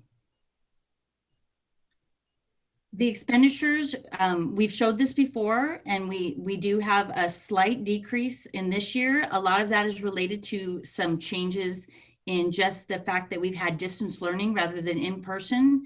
But you can watch, part of our expenditures have gone back to normal levels, is what we're anticipating for the years following. And we do have increased expenses. Those are some things that I've talked about before related to some retirement costs, health and welfare, just the cost of operations at a school district our size. There is just an ever increasing possibility for expenditures. So a little bit about the factors that we've included. I think it's important to know that we have included both supporting in-class and distance learning. As we've monitored the situation, we've been able to anticipate that we are going to be returning to some in-class instruction, and we'll have expenses related to that. And we do have distance learning continuing. So in our projections, we've incorporated both of these costs so that we can keep you informed with the best possible outlook of our expenditures. We do anticipate that our spending trends return to previous levels in 21-22. As you saw on the last slide, that is quite, an increased expense, but basically we anticipate that we'll have the expenditures return to previous levels next year. So where does this information leave us? We've talked about revenues for this year. We've talked about expenditures. And basically that leaves us with an unrestricted ending balance. That's the balance that I like to call something like our savings account, what's in our account. Keeping track of these balances is a great way to look at the fiscal health of our district. It'll provide us some cushion if we have some balances in the event that there's a downturn. Again, some of these balances were brought into the COVID years and have provided some cushion. And it also demonstrates the relationship that I've been talking about between revenues and expenditures. So these are unrestricted ending balances for the next few years. You can see that we've had some increases in this year. That's again resulting in some savings from expenditures, as well as some increased revenues. Just like I talked about, the $6 million, some increased anticipation of revenues in the out years with the COLAs have all resulted in a little bit of good news. But what I talked about earlier is that we do have plans to deficit spend in the 22-23, 23-24 year. You can see that the change in prior years, we're going to start losing our unrestricted ending balance. And again, this is a result of increased costs and reduced revenues. And it's something that we're going to continue to monitor closely. So on the next slide, I want to show you what that looks like. I brought you this slide at first interim. It was a little bit of a different tale, again, with 0% COLA and the additional revenues not coming in from the state. It actually was a very sharp turn downwards. So we still have the downward turn on our unrestricted ending balance, but we're hopeful that we have some time to continue to look at our expenditures, look at our revenues, and take note of the things that we can do to improve this situation. Finally, I want to leave you with some thoughts for the next steps. Again, I alluded to the governor's May revision that will come out in May, and we will incorporate those revisions into our next report that will come to you in the June timeframe. It will include estimated actuals for this year, 2021, as well as our budget for 21-22. Shortly thereafter, or around that same time, the state budget will be adopted. Again, we'll be able to make changes if we need to. The adoption of the district budget and LCAP will come in June. And along the way, we continue to review our programs and prioritize our spending. We have continued engagement of the community in our budget prep process, and we're going to continue that process. And I believe we're coming to you even in the next 2 weeks to provide some update on our community engagement around the budget.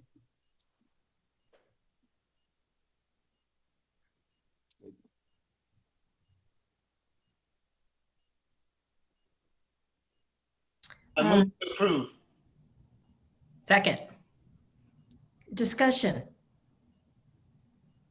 Thank you, Renee, for all of your work. I think when you talk about your fun news is different than other people's fun news, and I always love to hear that. Just a quick question for staff. We know that the LCAP was designated an LCAP last year, but had a different meaning. Do we know if it's reverting to the LCAP that we knew before, or will it continue as it did in the pandemic year? Yeah, it's reverting to a full LCAP. And actually at board workshop, you'll hear from Renee and Yumi and the Equity Access Office and Dr. Salazar about the budget engagement activities and the timeline for this spring's adoption of the LCAP. Great, thank you. Thank you. Any further discussion? Okay, all in favor, Dr. Benitez? I have. Oh, you do have more discussion, I'm sorry. A couple of questions. One is obviously our budget is also impacted by our enrollments. And so we were experiencing about a 2% or so enrollment decrease every year. I think it's important to be mindful that we really don't know where we're going to end up next academic year, right? Given that so many people in our communities have been displaced because of our pandemic. So just want to highlight that that's also an important component. And then Renee, I know that you explained it several times, but just for our viewers and our community members, our unduplicated students, those are our socioeconomically disadvantaged students that we receive funding based on, right? So our free and reduced lunch program. So I want to just highlight the importance of having an accurate count and to remind our community members that again, when we use words like equity, that 2/3 of our students are poor, basically by the indicators that we use. And so when we make decisions on behalf of our district, that we use that data to not only make our budget decisions, but also any interventions that we're planning, that we're thinking of. So I appreciate your question, Board Member Kerr, about our LCAP, right? Because there are clearly defined populations that we should continue to, again, try to direct funding and support to, but that's also contingent on us having accurate counts on who our students are so that we can provide them the interventions and the support mechanisms with that. So I guess my second question is, I didn't even ask a first question. I think I answered it myself with the enrollments thing. So my question is more for Dr. Baker, and you alluded to it earlier, Dr. Baker, that we are eligible for this $6.6 billion, right, that the state has allocated. And we have until June, right, to adopt the plan here. I know we don't have the details as to how we're going to spend that money yet or what have you, but I think it would be important, Dr. Baker, to highlight that because we have some time, how critical and important it is for us to listen to our community stakeholders, right, and help inform sort of what our priorities are with those funds that we're now eligible for. So if you could just speak in general terms, Dr. Baker, because I know that we just became aware of that and that hasn't been hashed out yet, but that I think it's important for our communities to know that we're going to do our due diligence to make sure that those additional funds go, where they need to go. So Dr. Baker, anything you want to add? Absolutely. So we're in a really good position to support our students, both the return to school and also interventions that have already begun.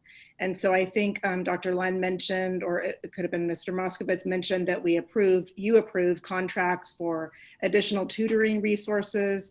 There were assignments in today's board actions to elect teachers for Saturday school and after school tutoring. And so I just want to be clear that many of those services are starting now, even if they're taking place in an online environment. Renee made reference to over $90 million of federal relief money. I made reference to $70 million of additional state money that's coming in. And of course, there are some restrictions with the ways that those funds can be used, but they are targeted for the most at-risk students to support what's being called learning loss or learning recovery. We're thinking of it around learning acceleration, supports, enrichment, and recovery. And so we will be coming out to you all for approval of starting with a summer plan that will include both academic supports, social emotional supports, and enrichment in a way of including arts and music in the plans that we have for summer. So, it's a strange time. We're being very cautious about long-term plans, But in the short term, we have a lot of funding to support our students' return. And I think as students come back into the buildings, we're going to be able to provide different kinds of services than we have been able to in the last year. So lots of support money for our students, and we'll be making a good investment. In terms of the timeline and engagement, Dr. Benitez, what you're going to see our team come out with at board workshop is to show you what I think of as an enhanced LCAP process. So there's a compliant version of having engagement opportunities for the LCAP. What our team has put together, especially because of the work they've done over the last year, is an enhanced opportunity. None of the data has gone away that was collected in the fall. So we had many engagement opportunities in the fall. They've held on to that data. It has informed things like the tutoring contracts that you saw come to board in the last meeting, but they will continue to engage the community, parents, and other stakeholders, and our students, and increasing student voice in that process to make informed decisions, because our students actually have a lot to tell us about their needs as well. And so we'll post timelines and opportunities. I also want to acknowledge our parent university in anticipation of all this interaction for parents around budget.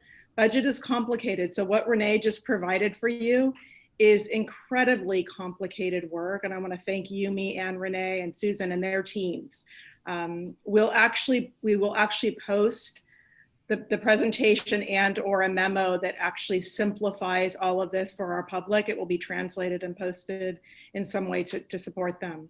But it's very complicated subject matter, and I think our team is really, really trying to bring it to a place where the community can be involved in the decisions that we're making. Thank you, Dr. Baker. Mr. Miller. And Jill, I couldn't help but smile as you were giving your responses here, because I think you answered a lot of my potential questions. But I did just want to emphasize at least my thought process to our viewers here and community members, as when we're talking about learning recovery, I think about it very similar to financial recovery. If you've gone into debt before, or if you've had an injury to a body part, you have to make a certain level of sacrifice or an additional investment to a certain extent to recover back to a certain point. So if we're going to help those students that are suffering from lost learning, we're going to have to put some additional resources focused towards those communities and students in particular. And as I'm happy to see the healthy budget that we have as an organization, I do recognize that there's potentially some tough conversations ahead when we're talking about recovery, but I think we're in a really good place. So thank you, Renee, and thank you, Jill, for your explanation. Thank you. Any further discussion? All in favor, Dr. Benitez? Aye. Ms. Kerr? Aye. Mr. Miller? Aye. Mr. Otto? Aye. And I vote aye. So hearing no one opposed or no abstentions, that passes 5-0. Next on the agenda, we have the Equity Policy Development Update. Dr. Brown. Thank you, President Craighead. Good evening. I'm really pleased to share that we had the second meeting of our equity leadership team this past week. We have 30 really passionate, hardworking committee members with tremendous urgency around the topic. They asked for homework.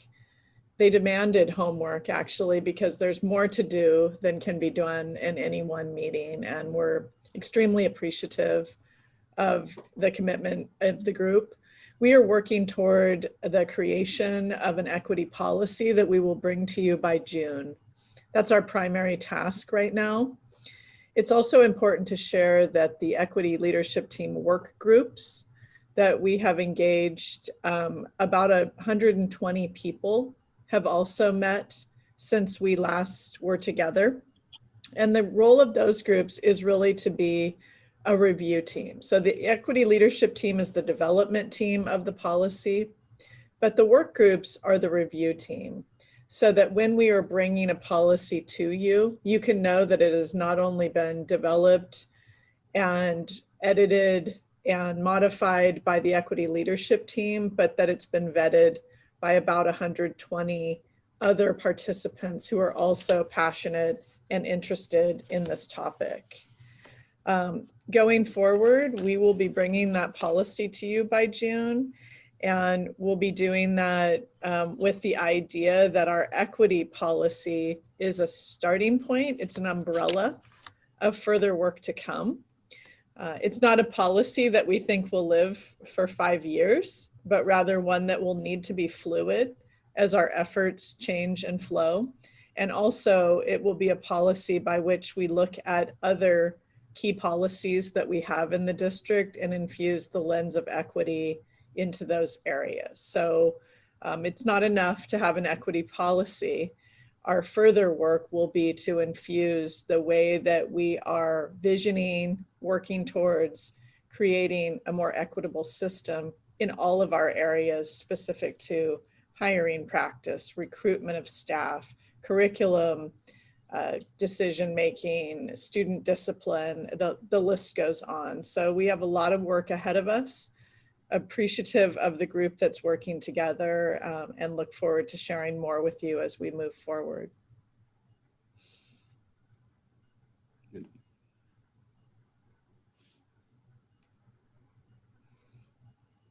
Hi, Dr. Benitez. Dr. Brown, as you know, this is one of those areas that I've been so excited about, right? So wondering if you could touch on a little bit. So it's great to hear that this group wants to work.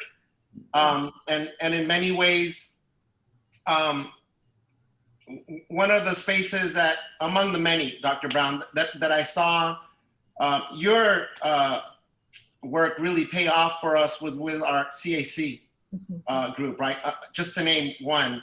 I'm wondering, what is your sense, right, since you've been in a lot of these spaces, and again, given just the challenges of one, bringing this work into the space, what is your sense in terms of, in the first couple of months of this group, in areas that you may have had to either pivot or rethink, and or based on your wealth of experience, some of the learnings where you've that have caused you pause, Dr. Brown. I guess that's what and again, not saying that it's not going well or not trying to evaluate the work, but just getting your sense of where things are right now.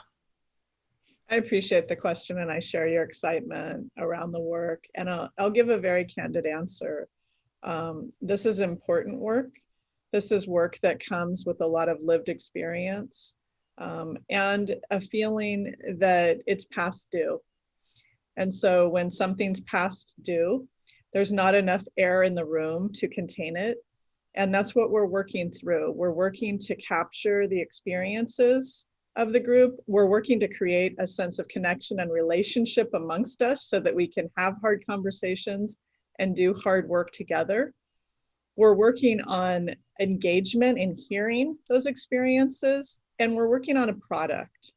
And so, yes, I have tremendous pause because it feels very important, and it feels like a critical next step in our going forward. But I also have tremendous optimism about the power that is in the room. I have belief that we can not only work well together, but that this group really has opportunity to have impact. But I would be remiss if I did not say that there is a lot of institutional mistrust that we are working through. I both acknowledge that and really want to hold responsibility for that. And I believe that a way to go forward in that space is to acknowledge it, and then be extremely authentic in the process. We do not have an equity policy that has been created already that we are trying to bring to this group to rubber stamp. We need real input from them, and we need that so that we can go forward knowing that we have engaged our community and the experiences of our community in a way that is real. So I appreciate your question, and I am giving a candid answer. I look forward to giving more because I think that that is a way through. I so appreciate your candor, Dr. Brown, and that's why I felt comfortable asking the question, because it is really hard work. But also just acknowledging, because because he started off saying they want homework, right? They want more work. The impact that this is going to continue to have on our district conversations in multiple spaces, and just the acknowledgement that the homework that they'll be doing is being acknowledged, right? That folks are giving up their time to help guide our district on a path that we know we need them on. So thank you for that candor, Dr. Brown. Thank you. Okay, did we have any other questions or comments about this? Thank you, Dr. Brown. And thank you to all of our volunteers who are participating.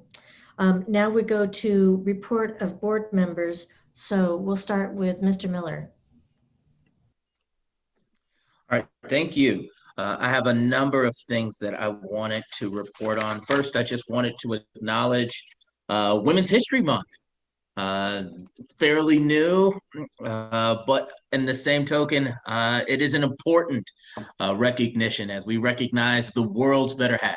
So with that said, I wanted to acknowledge a special lady to me and to the district, as she was my representative when I went through the Long Beach Unified School District, and Miss Bobby Smith. She was our first African-American female board representative, and now she has one of our elementary schools named after her, but she did 14 years on the board, and I remember being very proud and humbled to see her as a representative of our board, and so I just wanted to acknowledge her in this moment. Next, I also wanted to acknowledge and congratulate all the people that participated in the Black History Caravan that happened at Washington Middle School on Saturday, I think that was. This was hosted by Habitats for Humanity, and it was a continued outcry, and I want to commend all of the folks that participated in it and commend all of the folks who continue to uplift Black voices. I just think that the social awareness that we all have at this moment for a community that's been disenfranchised, like I continue to say, has been quite humbling. And then I have a distant nephew, as folks will learn. I'll share a small anecdote. In the African-American community, you got a bunch of nephews and nieces and cousins that you may not really be blood related to, but you love them just the same. And so I had a distant nephew who's a part of ASB over at Hughes who participated this weekend, and he was a little disappointed that I wasn't able to attend the event at Washington. So I wanted to congratulate Aaron for his hard work. Last but not least, I also wanted to acknowledge the great work of the College Promise program that's going on at well, it's Zoom, obviously, but the College Promise Male Leadership and Empowerment Summit. This is in partnership with our own Male Academy. This year, it's obviously held virtually, and they've had a number of really cool presenters. They had Eric Thomas on the second, hip hop preacher, is what they call him. But he's a really cool brother. They also have a great speaker tomorrow, and Dr. Cesar Cruz. They've done a number of panel discussions.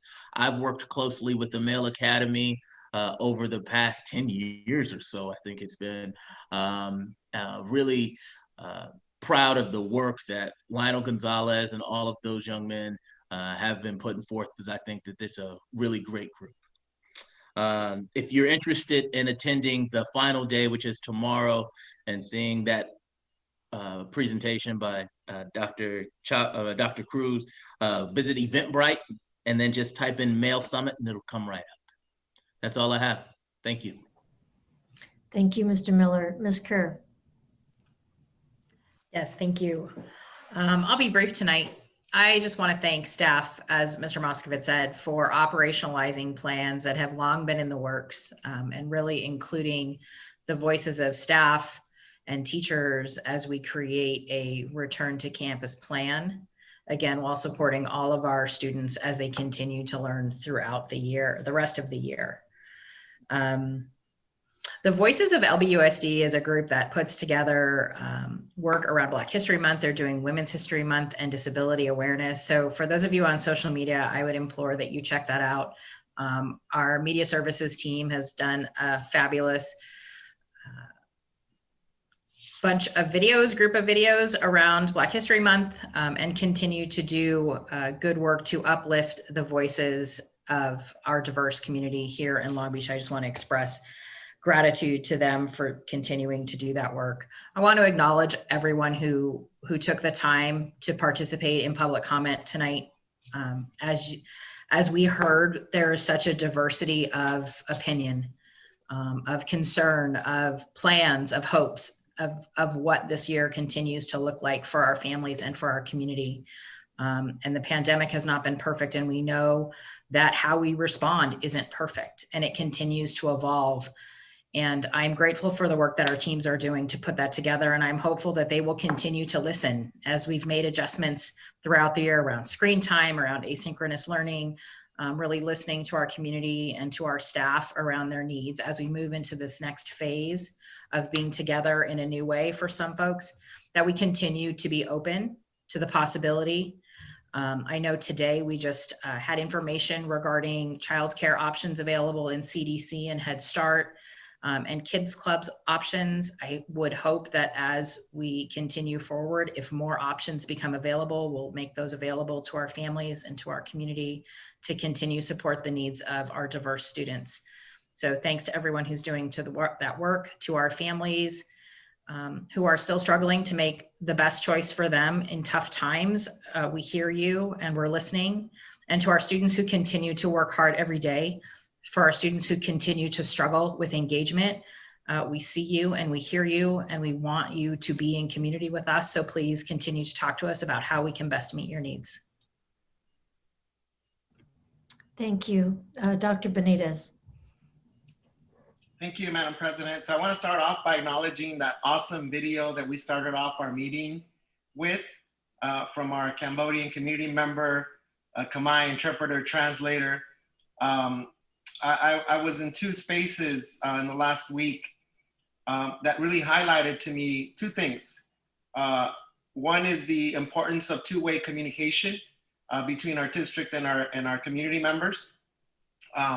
I was at a COVID-19 community teach-in organized by some community organizations with my colleagues, Kelly Callipy and Dr. Davis from the health department. And there were a lot of questions, many that we didn't have answers to that night, but we provided, I think, a lot more information since that time.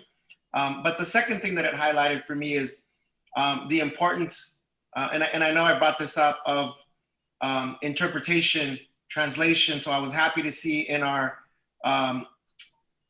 business department report tonight that we did also allocate more funds for our much needed interpretation and translation services. So thanks for those organizers for the COVID-19 teaching. Thought it was a successful event, and inevitably, probably more than half of the questions asked were around the reopening of schools at this COVID-19 teach-in. The other opportunity that I had that highlights those 2 points about two-way communication and just our commitment to language accessibility is I was interviewed by the Long Beach Immigrant Rights Coalition earlier this week in Spanish. And again, just fielding general questions, but witnessing also the hunger of our Spanish-speaking communities to be engaged, right? And I know that it's hard for folks. Again, I'm really curious who was watching on YouTube today, especially in Spanish and in Khmer. It's hard for folks to get our information to participate in these spaces.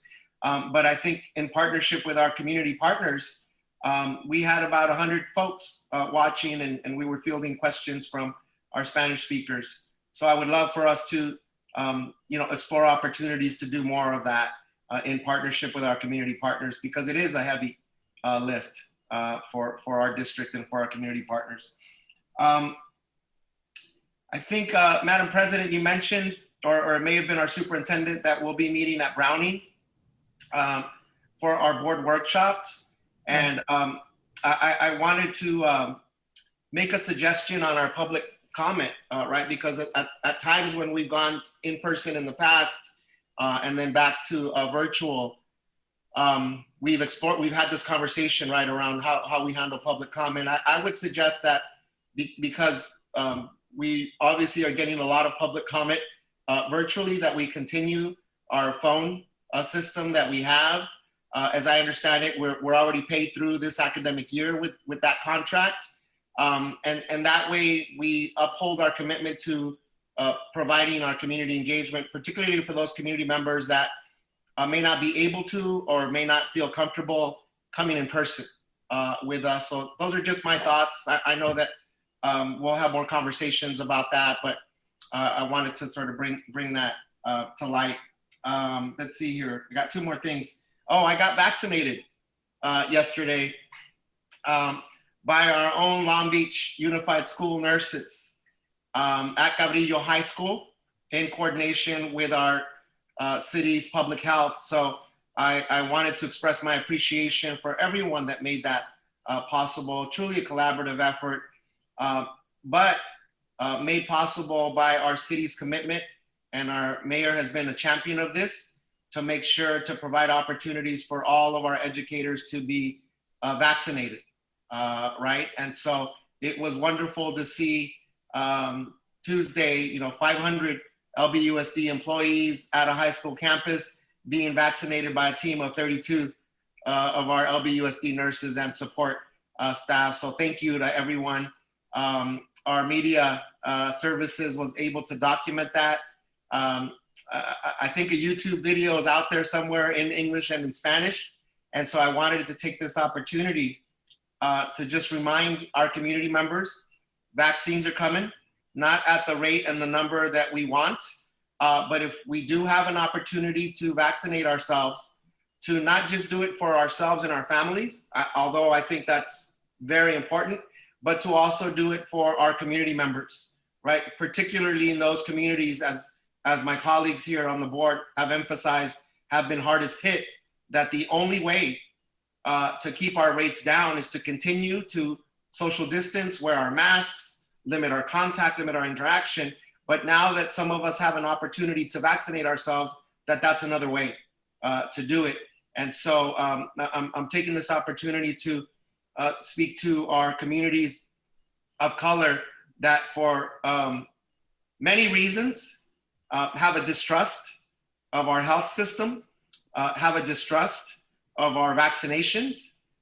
So I also did it in the spirit of wanting to be public about how important it is to be vaccinated. Everyone has to make their individual choice, but if you do have the opportunity, that we're doing this also to set an example for other community members that as soon as that vaccine becomes available, we'll have to make that decision, right? So in line with our commitment to test, in line with our commitment to vaccinate all of our employees, I think it's important to continue reminding our communities, particularly the hardest hit, that this is an additional layer of us wanting to be safe.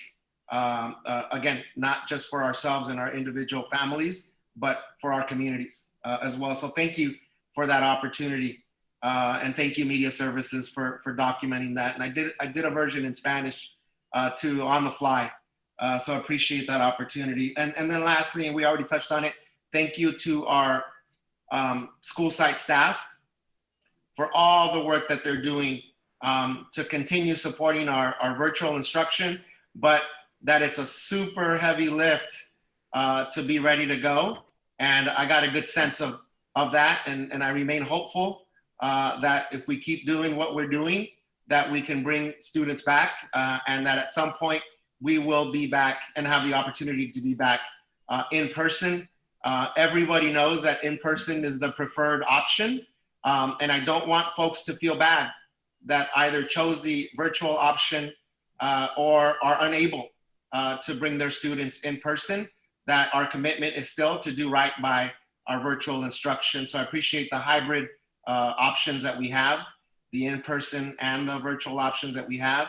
And we're almost in the middle of this rest of this academic semester here. So I think one of the silver linings and I understand why our staff may not necessarily want to highlight this all the time, but I'll take the liberty to do this, is that this is also an opportunity for us to get it right, right? Versus, making it just a unilateral, everyone in person, that we're going to learn from this. So we continue to ask for folks' patience and grace through this process, but to also show that grace to our other students and our other families that for whatever reason are not going to be participating in person, right? And I'm speaking here to those students that may be in that position where either the communication about whether they were going to be in person or virtually didn't occur at the household, and they found out either through a friend that we were going to be back in person or through a classmate. And for us to just show grace, right, for those students that I know all of them want to be back in person. I know my daughter wants to be back in person, but every family, every household, every situation is different. So thank you to all the work that everyone's doing to do right by our all means all mantra. Thank you. Mr. Otto. Great, thanks. Yeah, I want to echo some of the things that Juan has said tonight. I think every day at length about going back to school. I hear the public comments, and as I hear them, I almost want to reach out and say, but we all want this. And the question is, how are we going to do this, and how are we going to do this in a way that we all do it together? It's a learning opportunity that I think that we really need to take advantage of. I am so impressed with the planning that has gone into this very difficult subject. I hear so many people say, go back to school tomorrow. I mean, that's what you need to do, is to just get everybody back. And or the CDC says that we can go back, so why can't we go back? And I know it's a very complex question, but I also know that it takes time. I don't think there's been a lot of delay for no good reason. I think we've had to meet the standards and get there. But as we heard from our educators tonight, we're ready. We have plans. They're complicated, but they're well thought out, and they're clearly designed to do what we need to do and to give everybody an opportunity to get back into education, which is so important. And and by the way, with regard to public comments, I think Juan makes a good point. I think that if we continue through the end of this year with public comment online as opposed to in person, we can learn a lot about public comment, especially if we put our shoulder to the wheel. And I'm always interested in us making the best public comments opportunities that we can. And I think we can learn from what it is that's going on now. So I support the idea of continuing that we've paid for already, and listening closely. We can get transcripts. We can see the number of people that are coming forward and the groups that they represent, and maybe it'll help us in how it is that we do our outreach. What I've been doing in the last since the last board meeting is a great deal of training. I've now been on this board for approximately 2 months, and not that long in terms of participation, but just in the last week, I think my wife and I added it up, and there was 20 hours of training through the California School Board Association, through the gentleman and his firm that we have hired to do training here, and I'm learning a lot. In fact, I think the phrase that I've repeated more than anything else during this time has been, "Oh, I didn't know that. Is that the way that works?" My wife said, if you can get out of March and know 50% of the acronyms, you'll be fine, because you've got to understand that, and you've got to know that. I did about a 10-hour session on on new Board of Education members. A week ago, Friday and Saturday, we had training last Monday night. Eric and I participated, and then we had Wednesday afternoon, all afternoon with what it is that we're thinking about. And I'm a bit of a student of governance in general, but I'm hearing things that I hadn't heard before, and that's very interesting. The importance of spending our time at board meetings on student outcomes and how to do that, how to make our agendas more compliant with that, and to keep that in mind, because that's really a lot of what it is that we do. I'm excited about the budget stuff that's coming up, because I really want to understand K through 12 budgets. I know there are these deferrals, and I think we're in a wonderful position compared to many K through 12 districts. We've been fiscally prudent over time. It's a testimony to our staff and our former staff that we've done that, but that doesn't last forever. And so we've got to be very, very diligent. And I'm watching it to try and understand what the things we're doing is. We talked about, we did the second budget statement today, but they mentioned, well, the governor gave us a budget in January, and then there's going to be May. And what I always thought was, here come the May revises, and they can knock you out of the water, or they can help you. And I'm pleased at the position that we're in right now, but there's a lot to learn about how we can be saving money to support our students and do what it is that we need to do for them. And then finally, what I would say is, I am so impressed with the staff here. I'm so impressed with how hard they work, how thoughtful they are, how they work with one another well. Brian called me up, and Moskowitz called me up and said, hey, would you be willing to go to Lowell, a school in my district, to talk about what's going on? And you heard me earlier tonight talk about the kinds of things that I learned, and how impressed I was with the way the district is going after these issues. And so there's a long way to go. We're not at the end by any stretch of the imagination, but I'm glad to be here, and I'm trying to do the best I can. So thanks. Thank you. I appreciate all the comments from my colleagues. I love the focus on gratitude and the acknowledgement for the hard work that's gone into everything. So I'm not going to belabor that point, but in honor of Women's History Month, I just would like to congratulate Cabrillo, Lakewood, and CAMS. They have earned the College Board Advanced Placement Computer Science Female Diversity Award for achieving high female representation in AP Computer Science Principles classes. And this is the second time Cabrillo has earned this honor. So kudos to them. And now we will go to our superintendent for a superintendent's report. Thank you. Just a couple of things to end on tonight. First of all, I would like to thank Mrs. Craighead for facilitating a board meeting on her birthday. You really know how to have fun on your birthday, Mrs. Craighead. Thank you. Honestly, your service to our community is something to celebrate. I want to thank the mayor and the city staff at the health department.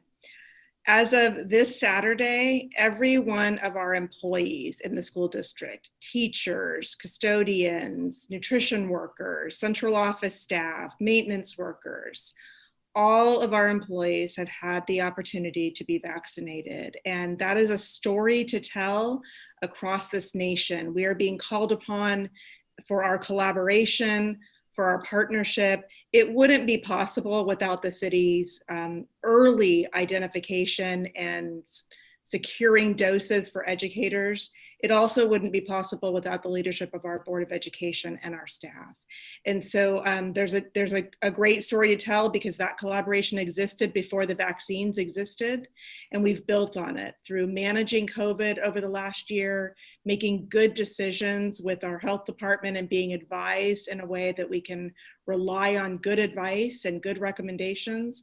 And what it led to was early planning about a vaccine program as we saw that coming. And so our employees are in such a good situation to be able to be vaccinated. We're on to some last groups. We're looking at student teachers to get vaccinated, and hopefully we will be able to offer to some of our retired employees that come into the district on a part-time basis and do some work. But we are grateful that as of this weekend, everyone has had an opportunity. Tomorrow, just a reminder, tomorrow comes our weekly, right now, community message from me. It comes in print and video, so you don't want to watch the video. You can look at the print notes that will reiterate many of the things that were shared this evening. More importantly, elementary parents, if you have TK through 5 students, remember, you are on the lookout tomorrow afternoon for information from school sites where you're going to get across the district information, but specific also to your school, information about these weeks to come and how you can be prepared. And lastly, just want to then remind everyone, Mrs. Craig had announced that our board workshop will be back together for a day and a half of learning, a commitment our board has made over time to not just having meetings that go late into the evening, but have held time as learners and thinking about student outcomes and where we're heading as a governance team. So March 16th and 17th, as you've heard, we'll be together at Browning High School. And there will be opportunities for public comment, as has been described. And then the board meeting will follow that night. The business meeting will follow that night, also at Browning High School. We will be physically distanced, more than 6 feet, will not have contact in the room with one another, but we'll be able to be in company of one another safely. So I look forward to that opportunity to learn and grow with you, and for you to interact with our staff who has been working so hard. So look forward to seeing you on March 16th. Thank you. Next, we go to announcements. Are there any announcements? Yes, Ms. Kerr. Yeah, I just wanted to reiterate my thanks and appreciation to the city's team for their prioritization in vaccinations. And there are vaccination clinics happening for our communities. I know Central Cha has another community vaccine in the community event happening this Saturday. So be aware that different community organizations and faith communities are also reaching out. So if you're looking for the vaccine, those community groups can be of assistance. Your council offices can be of assistance to help drive information about in our community vaccine programs that the city is doing. So I encourage folks, if they're still waiting on a list, that there will be some opportunities in your own neighborhood. So be on the lookout for those. Thank you. Do we have any other? Yes, Mr. Miller. Yeah, as I went through my long litany of things to recognize, I forgot to recognize your birthday as well. Happy birthday. Thank you, but you're just extending the evening. So with no objection, we'll adjourn the meeting. Thank you, everybody. Thank you for sticking with us, and especially everybody who's been here since dark 30. Happy birthday, Diana.